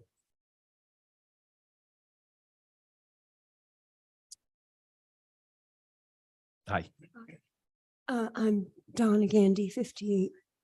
Donna Gandy, 58 Wood Cove Drive. And I just had a couple questions. At one of the meetings, someone suggested a facility for the people who live there. You know, what would you call it? A residence hall or Community. a clubhouse. Yeah. Why does there need to be a site pad there? I mean, we have dozens and dozens and dozens of vacant site pads in Coventry and plenty of property. Why do we need yet another site pad within a residential area? I get capitalism is wonderful for the couple folks that are going to profit from this, but I don't understand the site pad. Why not something for the community? Like a clubhouse, maybe something for the kids in that area. And yeah, as a resident of Wood Estates, I was hoping that a development that would bring in people into that area would also maybe entice people to buy the older homes in Wood Estates and rejuvenate them, as in like a big rejuvenation project. I think a project that you're describing, I don't see that happening. I see people turning away thinking, this looks like a nightmare. And I don't want to be part of the traffic. I don't want to be part of the lights. I don't want to be part of the noise, and the school system. My gosh, last time I heard Coventry was a bit overloaded with school kids. And, Wood Estates, that's a main road for all of those kids to go through. Another 146 homes with 2+ kids. Where are these kids going? Where are the cars going? Where are the people going? You won't get kids out of the 1 bedroom. And in my Mm. experience, you get very little kids out of the 2 bedrooms. Our enrollment has dropped in the last 15 years in Coventry. I don't Yeah. know if you're up on that, but Well, I am, and I think that's because there's not a lot of nice developments going in to entice people to come and, invest their money into residential and use the, the businesses around us. I was just gonna say something else. Also, sorry, I lost my train of thought. But anyways, I was hoping that we would be putting in a community that would revive the area and not make it look, like some of those places that are just overrun and not going in the right direction. We need people to come in, buy older homes, put money into it, put money into the community. And I don't see how 1 and 2 bedroom homes that aren't gonna support kids, like you say. I mean, who's gonna buy those? People who are older, too young, nothing sustainable. thank you. Thank you. Anybody on this side of the room? Come on up.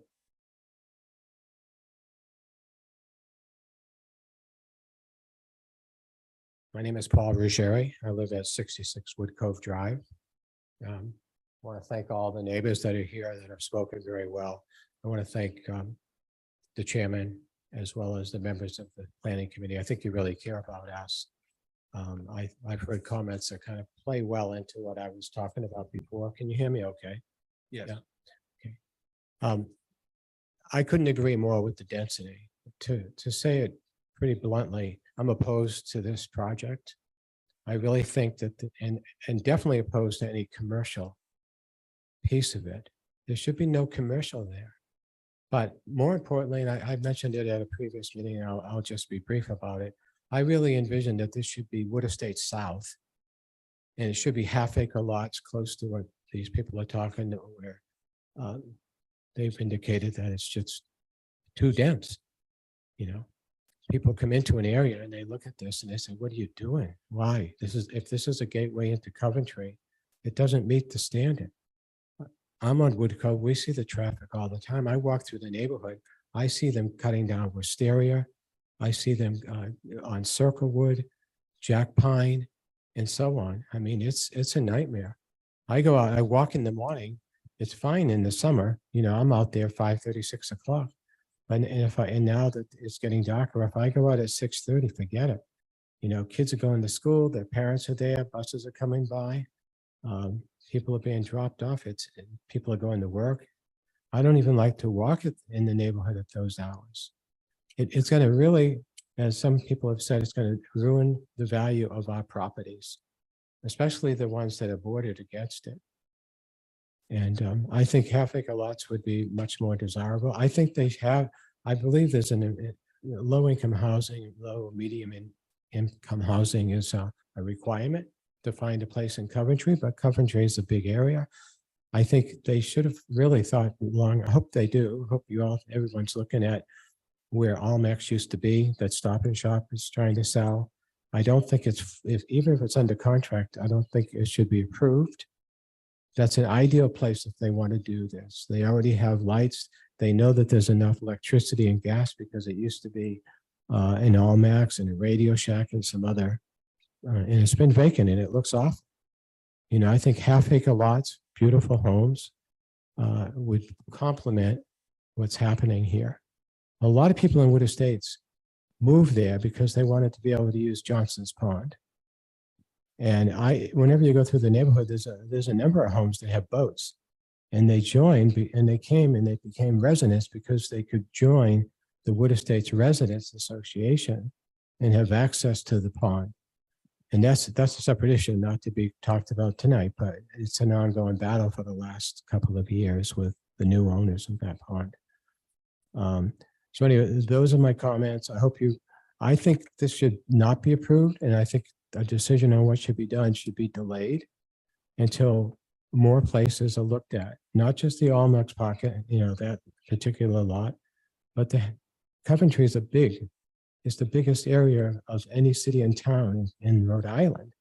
We need to take the time to find the right site, you know, and if they put up anything, even if it's housing that's half-acre lots, walls should be put up right at Leisure Way. There's a beautiful wall, 6-foot wall, a stone wall facing the front. And this should have a stone wall facing on both of the major roads. I also think when people are talking about the plan, it's very hard for me, and I think it's hard for a lot of people here to actually understand where are they looking at, what exactly are they looking at on that map. It would be good if who's ever presenting can point to those areas more specifically. That would be a big help as well. So, thank you. I think that's all. Thank you very much. Anybody else on this side? Come on up, sir. In the back, I'll get to you next.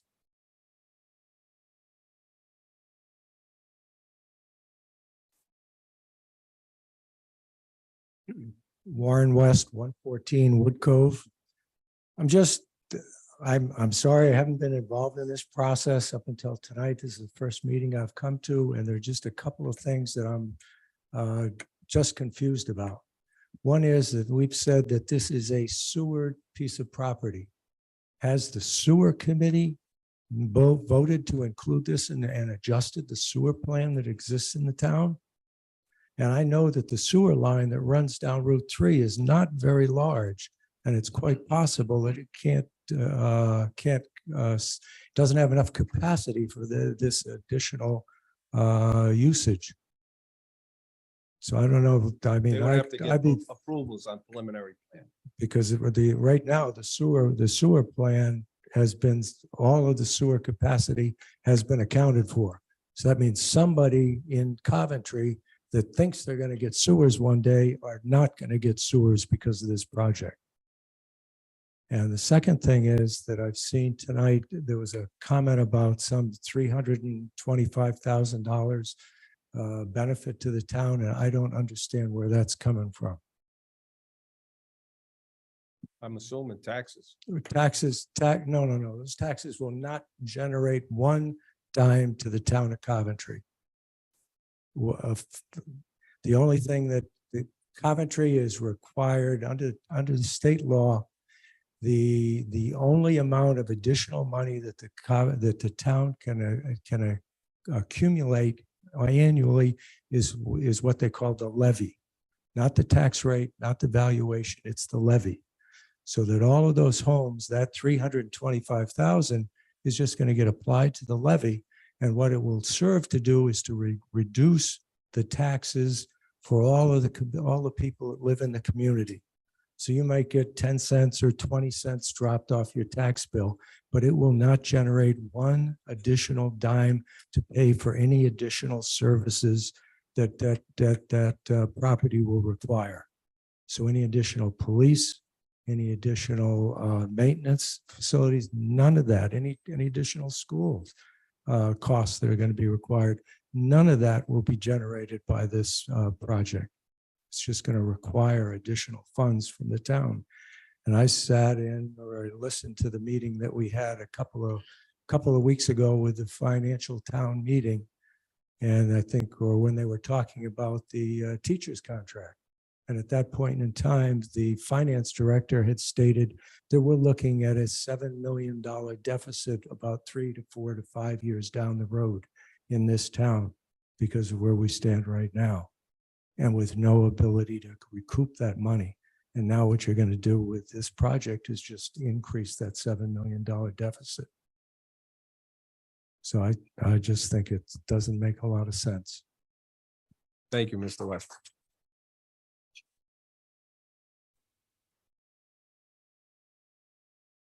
Come on up on this side. Was there somebody else in the second row that wanted to come up? Did you want to come up, ma'am? Come on up. Judy Quinlan, 22 Wood Cove Drive. I'm brand new. We just moved in March, so, and we moved into Wood Estates because we like the area. We like the space around the houses. We like the field behind our house, which you're now looking at developing. I agree with most of the comments that have been made here. And I appreciate all the comments and I appreciate the work that you people are doing.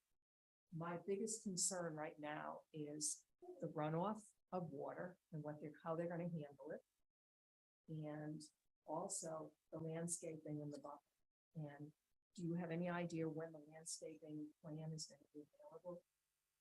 And I agree with what Mr. Evans had said at the last meeting, hire a landscape architect to make sure that it's going to be handled and maintained. Thank you. I'm going to let Mr. Landry address that. Okay. When- Thank you.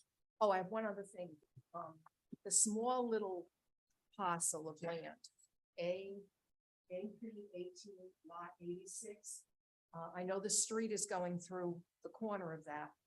What are they doing with the rest of it? Is it going to be maintained landscape wise? Originally, in one of the earlier plans, there was a sediment trap. What is that for? And how is that going to be maintained? And is it still in the plan? Thank you. My comments. Thank you. Thank you. Anybody else on this side like to come up and speak? Anybody on Zoom have their hands up that want to speak? Oh, I'm sorry. Oh, I'm sorry. No problem. Dale Giansanti at 11 Stewart Drive, Stuart. Just a few comments. I do appreciate you all being here. I really appreciate your passion. Thank you. Few things I've noticed and thought about, this being the gateway to Coventry. I'm wondering if residents realize that when they are coming down Nooseneck Hill, that they're looking at the rear of all of these. Everyone looks at these plans and I don't think they're really thinking we're looking at the backs of all these homes, which are usually the most aesthetically unpleasing. People are going to have propane tanks and gas grills and trampolines and all kinds of things they don't pay attention to and monitor. So when we talk about the landscaping, I'm hoping that, and I know landscaping is very expensive, that when they first commit to this, that these aren't, 3-foot little specimens that will take years to grow. I also, this is just a question to the developer, wondering if the utilities would be underground, or that too would look much nicer, to see that. My other comments, and this I'm not at all sure how the traffic studies are done. Are they done by the wires across the roads? Is that how they're done usually when they're taking account of how much traffic goes across the roads? I'll let the traffic expert come up after and All right. address that. Okay, and the reason that I'm asking that is because when they did place those wires, by the second day, the wires were snapped in two locations, right near Maple Root Bridge and at the Hill Farm. So I watched those lines not even being intact during that study. And I also realized that Harkney Hill is a state road, I believe. But I'm finding it interesting that the Maple Root Bridge, the Isla Capri Bridge, all of a sudden is now under repair. And in my opinion, I think it's being addressed due to the pending increase in traffic. So thank you all. I appreciate it. Thank you very much. Thank you. Anybody else before I go to Zoom? Can I go? I already spoke. I'll let you come up again, but I want to go to Zoom. Oh, that's right. Come on up. You did come up, but you didn't say nothing. That's right. Sorry. James Bath, 16 Apple Blossom Lane. I don't know if it's been brought up. How long does it take for this project to be done?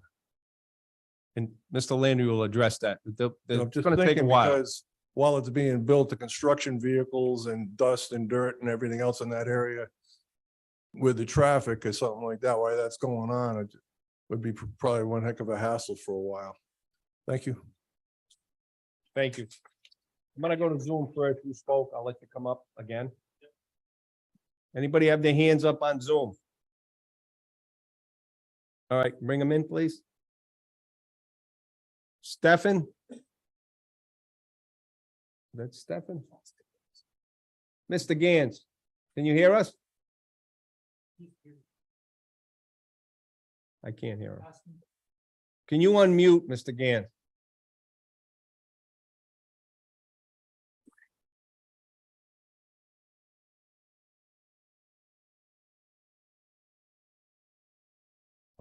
Mr. Gantz, I think you're on mute.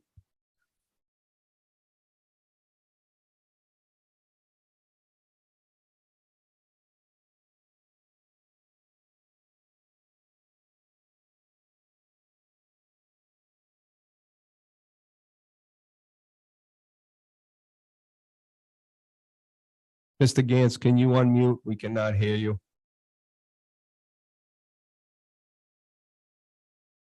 Might have to check your microphone volume.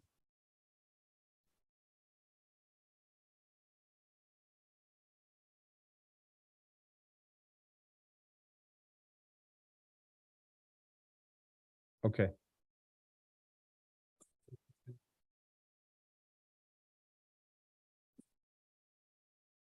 Mr. Gantz, can you at least connect to audio?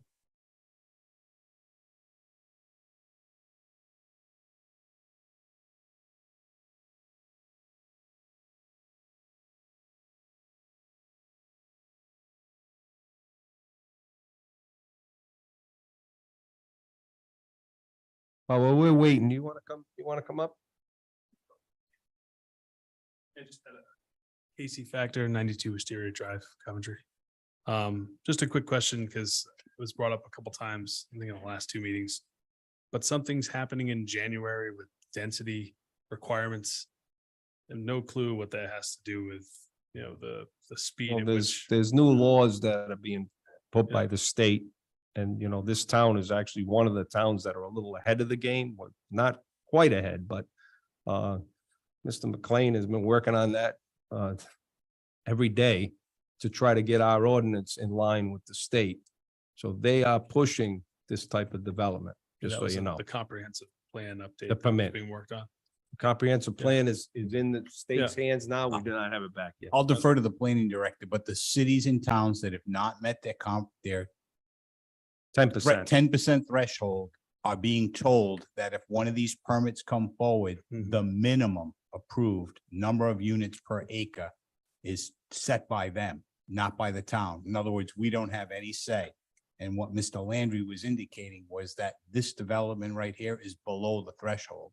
So if he was to wait until after January, he could actually increase the density. Got it. So That's because Coventry does not have enough moderate housing that can be afforded by blue collar workers. got it. So, all right, so essentially, if it doesn't meet some sort of, well, density requirement, at least from this committee's perspective, you can't really influence density. No, we're doing our best to keep the density at it's a Okay. balancing act. That's We okay, have, that's- we've had 3 or 4 of these come to us. Some started out with 90, ended up with 60. Others have come in here asking for 140, ended up with 100. This one came in, they've reconfigured it, the way they can. And again, just to clarify, these are not single family homes with 3 bedrooms. These are condominium type units that basically appeal to younger people with no kids or baby boomers that kids are grown and they're looking for a 1-level house where they can live and not have to do a whole heck of a lot of maintenance in the yard. I appreciate the detail just because it's tough to understand. And I'm only all those- throwing that out because there's been a lot of comments about families and schools, and it's 2 different markets. Wood Estates caters to families with, 2, 3-bedroom houses and children in the school system. This subdivision, there may be someone that goes to school. We have plenty of them off of Hopkins Hill Road. I think if you go over there, you're not going to see too many kids in the schools. Most of the folks that live in there are retirees or younger couples that don't plan on having kids that like to travel on the weekend and not take care of the house because it's going to be taken care of by the association. They're going to take care of all the landscape and it's not going to be up to the individual homeowners. Got it. And thank you for that. And I get the school system piece. I know we covered a lot of that back in November and a lot of those steps along the way. It's more along the lines of just it keeps getting cited in the last 2 meetings. And I wasn't sure what that deadline meant relationship to what you can influence from a density perspective. So thank you. Thank you very much. Mr. Gantz.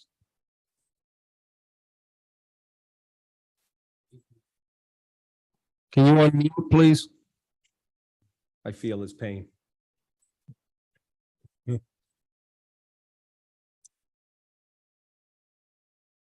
Still muted? Mr. Gantz, you're still muted.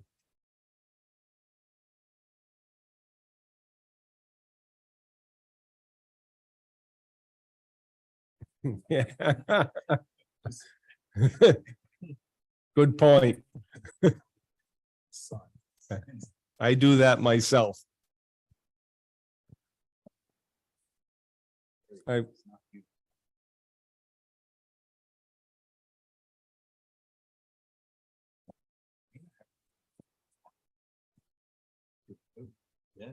Like I say, there'll be plenty of opportunity to comment going forward and public hearing will be open. Mr. McLean. And I'll just announce, just to make sure it's clear for Mr. Gantz or anyone else online, you can always provide comment to me via email. My email address is available on the town's website under the planning department page. I know that, technical issues can happen. So if you feel that you might be in a situation where you want to get that comment out in advance, those comments do come to the commission and they can read all those details prior to the meeting. And then people are still welcome to comment, and there will be another round of oral public comments that we anticipate after further documentation is put on the record. Thank you. Anybody else in the room before I bring the developer up? Mr. Landry, attorney. Mr. Landry, can you come up and just comment to some of the questions that we were asked? I'll spend a little less time on the ones that have been covered before, but I'll try to cover everything. The first lady was concerned about environmental impacts and so forth, the removal of trees. I think we all hate to see trees be removed, but again, this is a question of where the property is. It's not zoned for open space or conservation. There are places like that in town. There are zones that can be created for very low density and more conservation. This is just the opposite. This has been a site that's been developed for intent, that's been planned for intense development. The stormwater and flooding, I'm glad, even though we've covered it before, I'm glad that it came up again, because I don't think anyone has ever said what you actually have to do to get a project like this approved by DEM under the current stormwater management manual, which has been very recently updated. A lot of these developments, like Wood Estates, beautiful places, but they were not held to the same standard that we will be held to. At the preliminary plan stage, when we have to get out, we don't need these till final, not just preliminary, but final for a comp permit. But the stormwater has to be designed not so that you get a handshake from us that will make sure that it won't go over our property line, but it will not be approved by DEM until we can prove through a detailed engineering study that includes drainage calculations that sometimes are 30, 40, 50 pages. They're this thick. They're 3 times as thick as the traffic report, because they look at the water table levels everywhere. That's what those holes are for. They look at the types of soils that are involved. They look at where the drainage is going to go, how much of it's going to be in swales and natural devices, which are preferred. So we don't ever get an approval until we can show that and we have to show exactly to the foot how many new square feet of impervious area being added, rooftops, roads, everything. So that calculation is done by people who do those calculations every day. And if we don't prove that the stormwater will not result in an increase in either the volume or the intensity of drainage, we don't get an approval, or we get an approval. We get a requirement to redesign to have fewer units, and we come back at preliminary plan with a lot fewer units to be able to make the drainage work. Now, we don't guess at those things. We have good engineers, Garofalo, one of the best firms in the state. They look at these things on a conceptual basis with a lot of experience and understanding of the site. There were some test holes. So we think we know how that's going to come out, but if we're wrong, this plan doesn't get approved.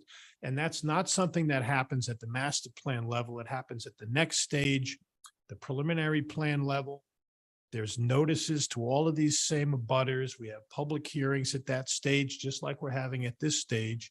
And then it can happen again at the final plan stage of review when the state permits are required to arrive. Same thing with wetlands. So that's a very carefully monitored issue. And the fact that we don't have definitive answers tonight is not because we're lazy. It's just that that's the way it's set up, where you get a concept approval before you spend the 50 or 60 or 70 or $100,000 on all this engineering that takes place over a very long time.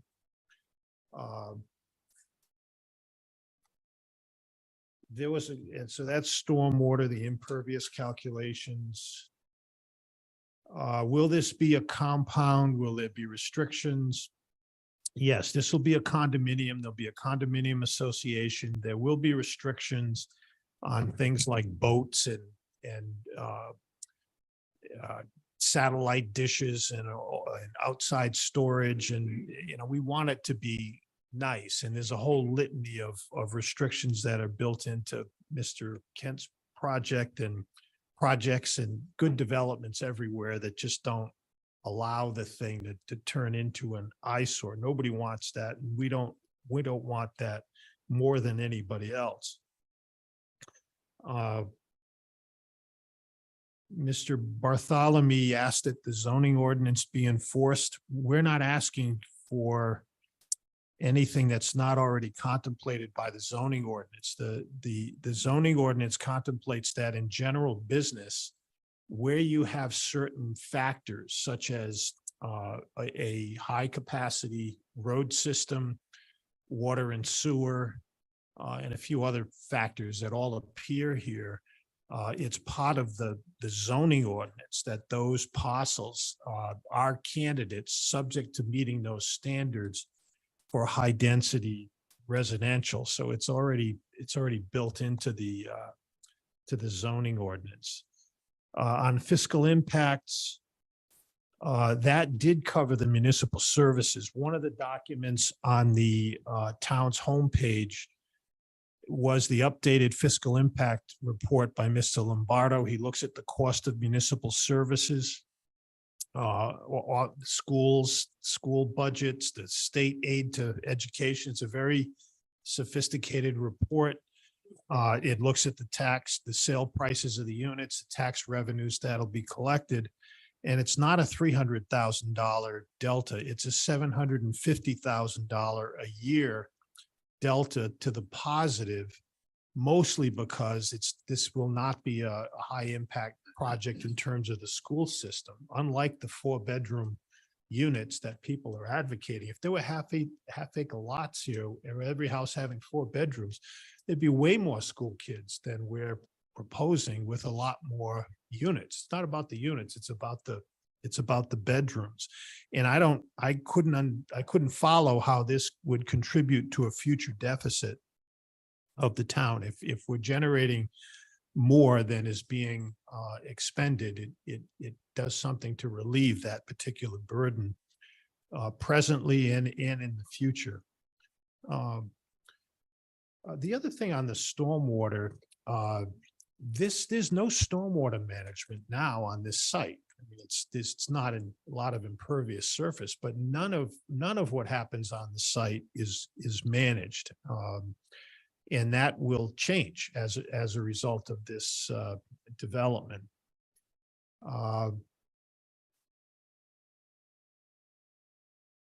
As far as the sewer issues, the earlier staff report indicates there is a sewer connection for this project. There are sewer utility plans that do contemplate additional sewered areas right where we are. The engineering for all that and what it's going to take, we did put on the record early on that Garofalo had looked at the existing capacity of the sewer system, and it from a conceptual point of view, there were no showstoppers there. That's a question of engineering that is done at the preliminary plan stage. So if for some reason we have not aptly assumed that the capacity is there on the sewer or isn't there to cover all of our units, and by the way, we started off with 163 units and didn't have an issue with sewer capacity, again, there would be a corresponding reduction in the number of units there.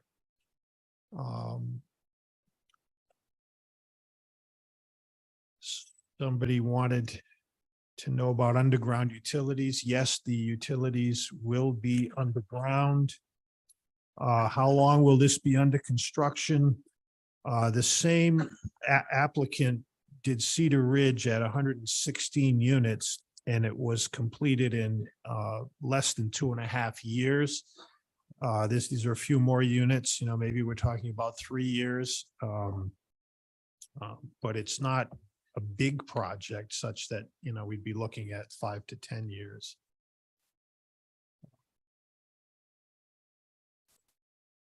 I think those were the major things that haven't been previously. Can you just address the landscape and buffer Oh, of and the course. maintenance of it? Yeah, the landscape plan is one of those things that is a work in progress. There are 3 pages of landscape plans, and they have a detailed schedule with the types of plantings. So the people that are interested in that issue, and that's at the end of the plan set, it's L1, L1-1.1 and L-1.2, 3 L plans in the title block, all relating to landscaping. I expect we'll be talking about those all the way through the final stage plan of approval. At every stage that there'll be input, and those plans will continue to evolve. We're going to get all our grades right and do all of the hard engineering as part of the preliminary plan stage. That may, that may change the complexion of the site, may change the number of units, may change where we want to emphasize certain plannings, but that discussion is not over.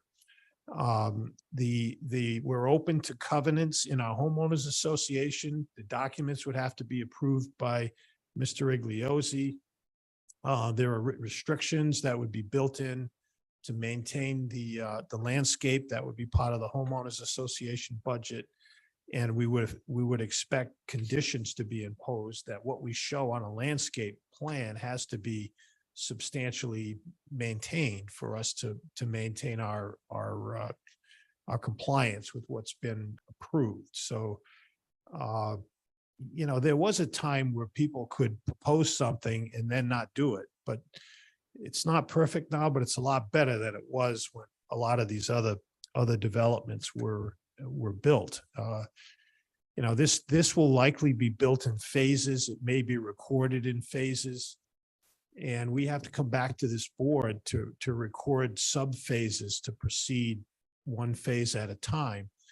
And if we haven't done something we were supposed to do in a previous phase, there are a lot of opportunities for the town to monitor the progress that's being made and for the planning board to do something about it if for some reason we've fallen down on something. I think you hit everything. I don't, at this stage. Okay, thank you. All right, I'm not taking any more comments tonight. What's that, please? Did he miss something? Come on up. Come on up. No, I want to get her yet. I'll get to you back, Mr. West. Judy Quinlan, 22 Wood Cove Drive. The AP, that little strip, the little triangular piece, the AP 18 lot 86. What is, other than the road, what is that used for? And it's the sediment trap still part of, it was in one of the original planning documents. Yes, I'm talking, yes. That's there's some type of drainage here. I'm gonna have to ask Sam. Okay. It's not being proposed for any buildings. We actually had increased the buffer in this area, moving the road over. We've got plantings there, we've got buffer between us and the houses, whether there's still a sediment trap there or not.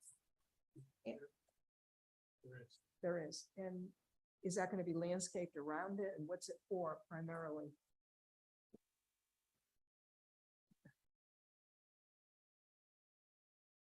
Name and address, please. Sam Thanks. Hemingway with Garofalo. Yeah, the sediment trap is actually, it's a temporary measure. So that is to protect the abutting properties during the construction period to ensure that the sediment laden runoff doesn't discharge. That would be restored to in all likelihood, a grass condition, but I think we felt it was important to put it on because it will be disturbed and then restored after that. That we are proposing that's actually a Just one person, please. that's actually a man-made wetland. So there's a small manufactured pond. It's a lined pond there that's regulated.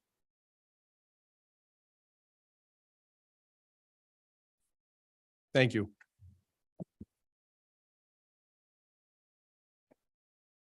Mr. West, you had one more thing to say, and then I'm going to wrap it up tonight.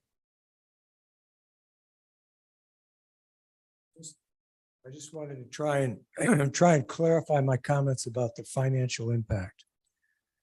Back about 15 years ago, the state passed Senate Bill 3050, and it changed the way towns calculated their taxes and how they collected their taxes. And it's based upon the tax levy. So assuming that the town collected $100 million in taxes, you brought in a new piece of property, you can't collect any more than $100 million in taxes. That extra money that they pay in has to then be dispersed to all of the citizens in the community by reducing the tax that they pay. It is not an add-on tax by new development. Could I just ask a question, Mr. West? And I know you got a financial background. It'd be, what did you say, 100 million? Well, it's the budget. Under your example of 100 million, it would be 100 million, 4% plus 4%, right? Per On an year. annual Well, basis. you could And I increase it understand the by 4. calculation, and I think this was brought up at our financial town meeting, and I know it's Mm-hmm. not germane to this application. But then there was legislation put in to try to amend that to help out the cities and towns, because some cities and towns are seeing rapid growth and they're not getting the benefit of the revenue. So that's a state legislative problem, notwithstanding. I know, but it hasn't Right. been, but it hasn't been changed yet.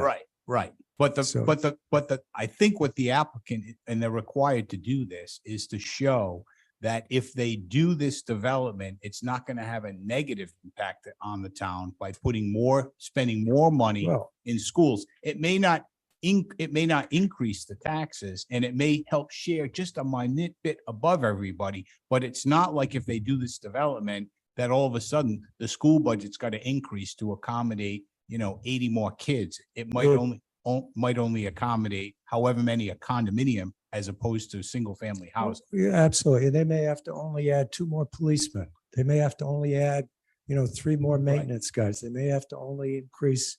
It's not going to be major increase in Right. costs, but it is not going to cover any of those costs. Right. Those costs are all going to be additional burden on the town. If any's added at all. We don't know that. Yeah. Well, from what I understand, they made an analysis and they determined that there was going to be some financial impact to the town, but they thought that the taxes that they were going to generate would have a net impact of $300,000. And I think he mentioned that there was 700,000 in taxes. So I'm guessing they're thinking there's about 400,000 in costs to the town. I'll let them respond if it need be. But I think in comparison to another traditional subdivision, they were showing that this one has a positive versus a traditional subdivision that has a negative. Well, no subdivision has a positive impact. It just can't, because you can't generate any additional revenue. Can't. Thank you.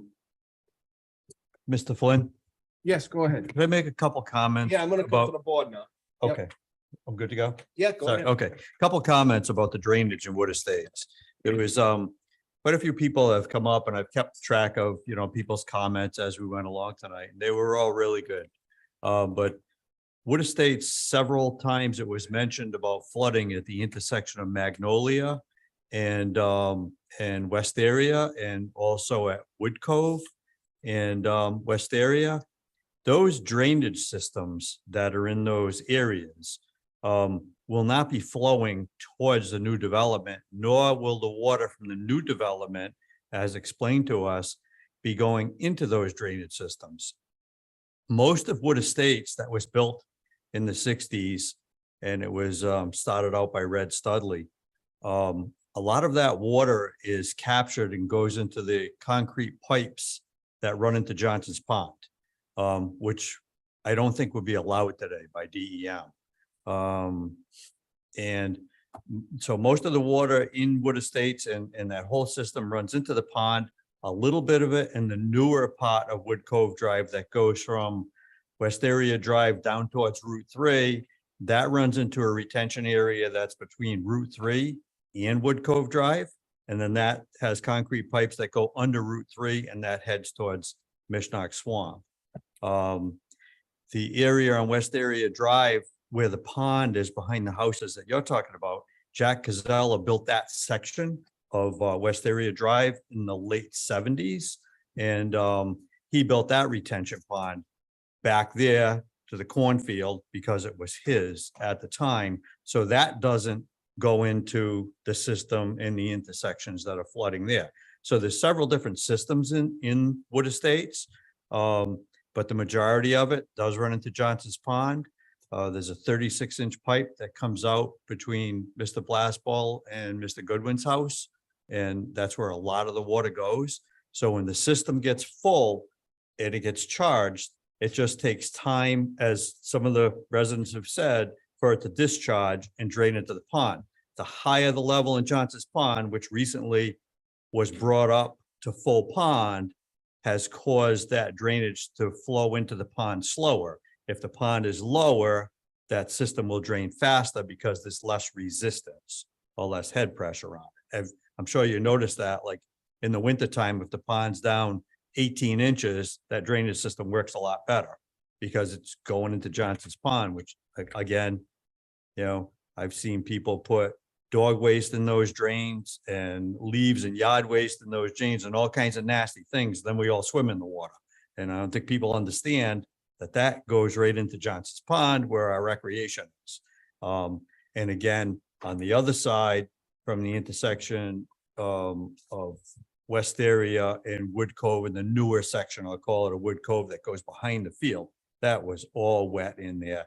And when that got filled in, that one retention pond is on that last corner between Route 3 and it runs under Route 3 out by Pat's Italian, right through the end of their lot and out to Mishnock Swamp. So the drainage system in Wood Estates is going to be totally separate from what's going to be developed here that Mr. Kent is proposing. And the water, any water in that area isn't going to change any of the issues that are in Wood Estates existing now. It's not going to impact that. It's separate. So just wanted to comment on how that old system works that was built in the 60s. And it's two different things. That's it. Thank you, Mr. Smith. You're welcome. Appreciate that. Anybody else on the board? Staff? No, and I would just advise before we consider a motion to continue, I believe the applicant is willing to make a statement of their concurrence with an extension of time. If they're willing to come up now. Come on up, Mr. Landry. Yes, I believe that the date that the board was focusing on was October 18th. And we're Correct. willing to extend it several days after that in case there's an emergency on that date. So you pick the date. I would suggest that October 20th at this point. Okay. And then if we need to revisit, we can, but that would give us 2 days to potentially record a decision that might be made on that date, if that does occur. Okay, that's acceptable to the applicant. Thank you. I will be keeping public comment open, so I'm not closing it. So I'm going to entertain a motion to continue this to October 18th and also continue the public hearing to October 18th. I can Make that motion to continue to October 18th and keep the public hearing open. thank you, Mr. Smith. I have a second. Second. Second by Mr. Price. Any other discussion? Hearing none. All those in favor? Aye. Any opposed? Hearing none. Motion carries. Anything on director's report? Nothing to report tonight.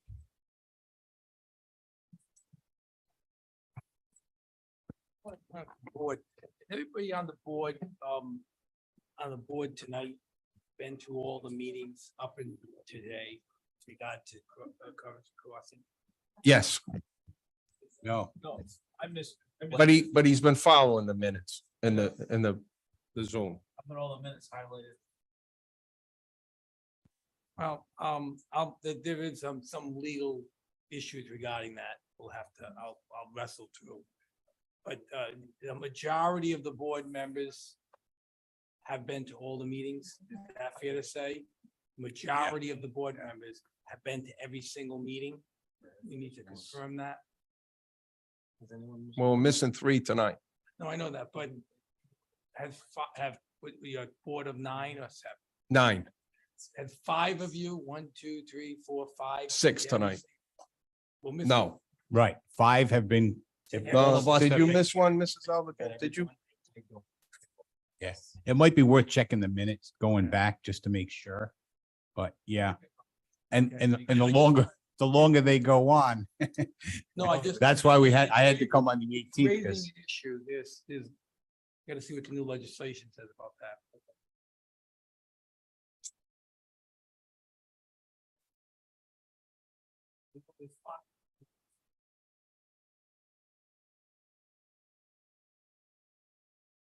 So that's changed since the past. Change that to January 1st, the past year. What if you don't have a quorum? This is included in the legislation when it talks about a majority versus 5. Yeah, we'll have to read that. Yeah. Thank you. Yeah, thanks. Thank you. We'd appreciate that. And for the record, and I'll confer with our legal counsel on this, I do believe that we need to ensure that all the members that would vote have all had, and one of the components is that they have reviewed the record for all the meetings, and I'll review with legal counsel to make sure we get that right and that's locked tight. So we know when we do get to a point to vote, who's eligible to vote and why not, or who is eligible if they can't and why not. But we'll look at the difference between whether meeting attendance or reviewing the record and get very specific with that so that there's good instruction for you at the next meeting. Thank you. Any public comment other than what's on the agenda tonight? Anything on Zoom?